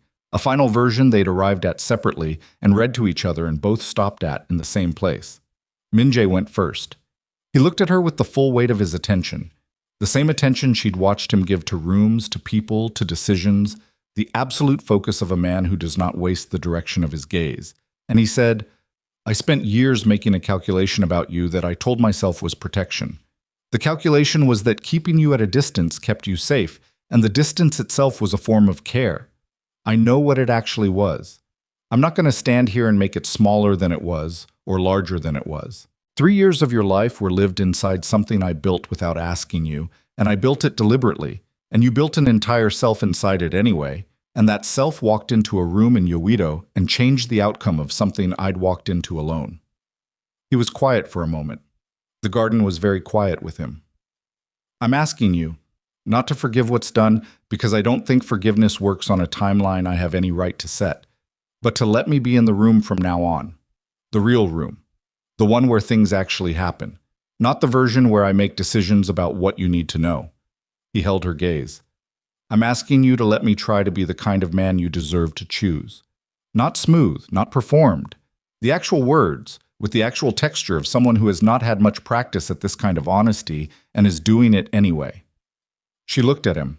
She'd prepared her words and she used them, but what came out had some difference from what she'd drafted.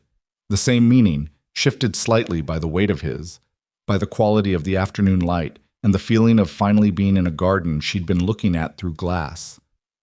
I kept coming back, she said. After the ferry, after the phone call, after every point where I could have kept walking towards something that was more comfortable than the truth. I kept coming back because I know who you are under the parts you show the world. And that person is worth showing up for. Not the version you use in rooms where stakes are high, but the version in a kitchen at 4:30 in the morning who sat down and drank tea he didn't ask for and told me the truth, when he could have managed me instead. She felt David Brooks shift in his chair in the periphery and kept her eyes on Min-jae. I'm not choosing the man you were. I'm choosing the man you're becoming. There's a difference, and I'm clear on it, and I'm here anyway. He put the ring on her finger. His hands were steady, which she noticed because she knew they weren't always, and she understood what it cost to make them so. She put the ring on his and felt his hands close briefly around hers and then release, which was its own sentence.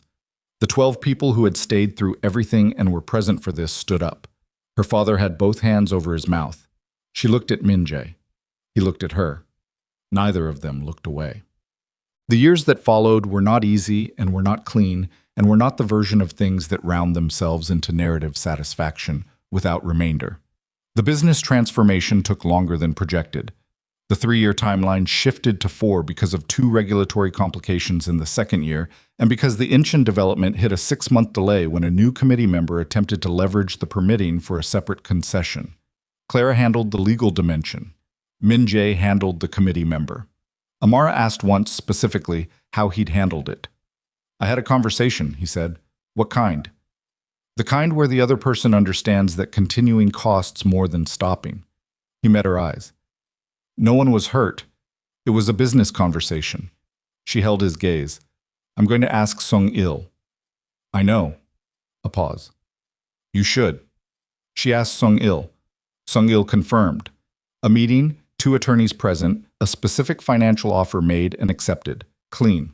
She went back to Min-jae and told him she'd verified it. I know, he said. I'm going to keep doing that, she said.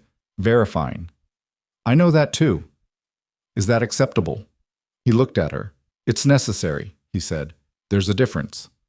That difference between what was acceptable and what was necessary became its own kind of organizing principle for how they moved through the years. Necessary was the word that did the most work between them, because it was honest in the way that acceptable sometimes wasn't. It acknowledged cost while maintaining direction. The Foundation's first West African workshop was in Dakar, January of the 2nd year. Amara led it. 2 weeks, 40 teachers from 3 countries, a curriculum workshop that she'd spent 8 months building from the specific knowledge she'd accumulated in Seoul.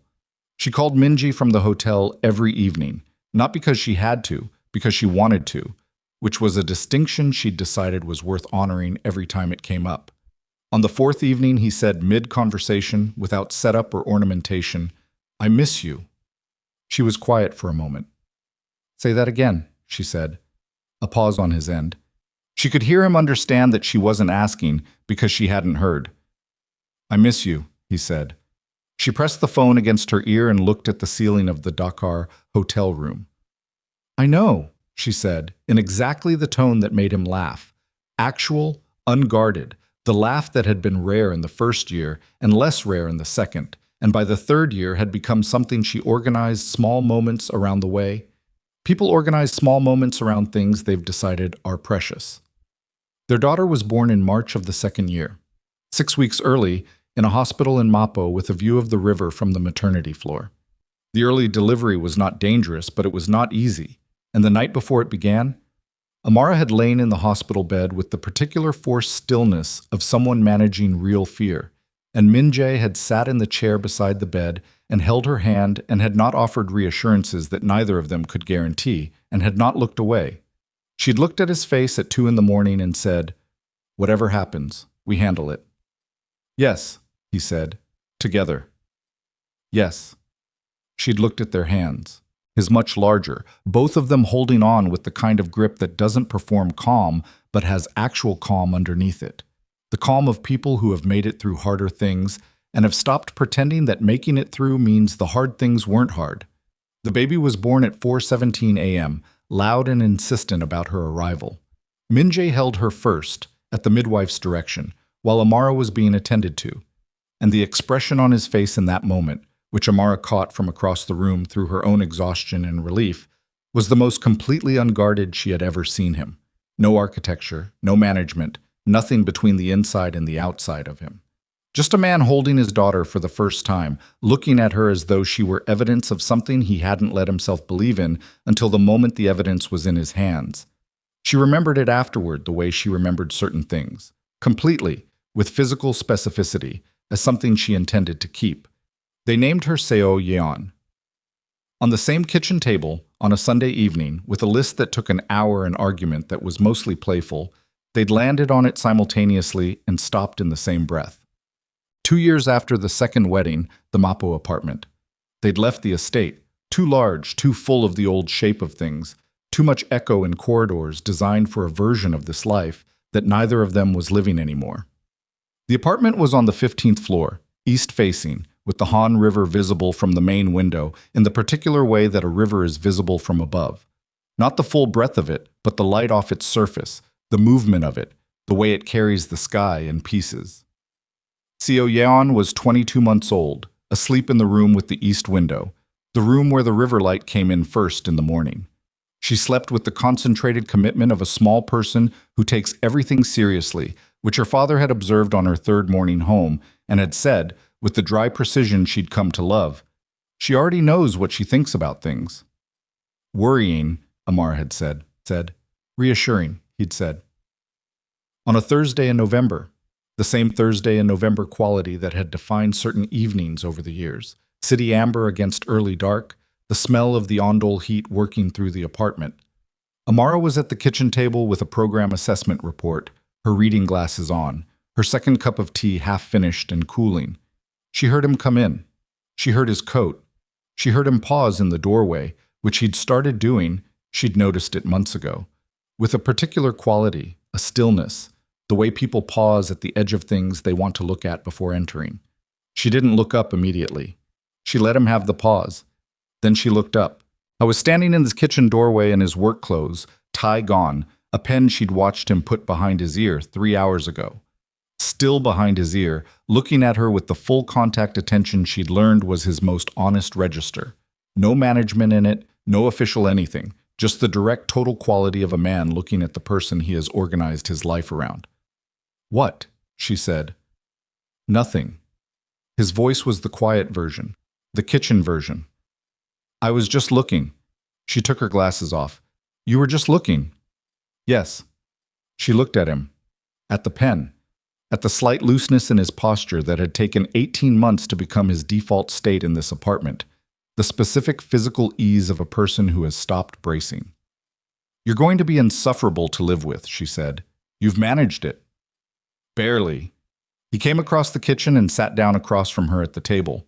She looked back at her report. He had nothing in his hands, no phone, no documents. And she was aware of this without looking, the way she was aware of most things about him in proximity, through some combination of 3 years of cataloging and 2 more years of actual closeness. "The Dakar team wants to expand the curriculum to include secondary school level," she said. "It's a significant scope increase. Funding's available, but the program structure needs reworking." "Tell me what the problem is." She looked up. He was leaning forward slightly, elbows on the table, the same posture from the study, the one without armor. She told him, not the executive summary version. The actual problem, the specific tension between age-appropriate material and the political context in two of the three target regions. The funding structure's current language that technically limited them to primary education. Claire's assessment of the modification requirements. He listened all the way to the end. The funding language is a documentation problem, he said. Claire can amend it. The political context is the real constraint. You need a local partner with existing secondary school relationships in both regions before you expand, not after. She looked at him. I know, that's what I'm assessing. You have the Dakar contact, Parkhana's university connection, the Senegalese woman. Dr. Ndiaye, yes. Is she positioned for secondary level? Partially. She has university connections, but secondary is different. Then that's the first call. He nodded at the report. The rest is structure. Structure is solvable. She looked at him. At the matter-of-fact quality of it. Not performing support, just engaged. Thinking with her, rather than about her. She'd been learning the difference between those two things and had found it to be considerable. Thank you, she said. He looked mildly startled. For what? For listening all the way to the end. He held her gaze for a moment. That's not something you thank someone for. I used to have to, she said. The kitchen was very quiet. Outside the window, the city was doing its Thursday in November thing. Amber and white, the river somewhere beyond the buildings, the accumulated ordinary noise of millions of lives moving through an evening. She put her glasses back on and looked at the report. He stayed across the table. Her hand was resting on the surface beside the papers, palm down. She felt rather than saw him put his hand over hers on the table. Not a grip, not a statement, just presence, weight, warmth. The specific warmth of a hand that has stopped being careful about giving itself away. She kept reading. He didn't move his hand. They stayed like that while the city moved outside and the river carried whatever light it was carrying, and the apartment held the sound of their daughter sleeping and the small sounds of two people who have arrived, imperfectly and at cost, and by their own choices.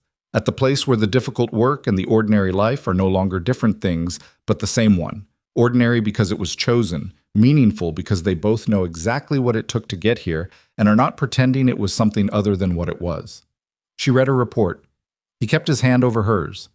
And the evening continued, which was the most honest thing that could be said about it.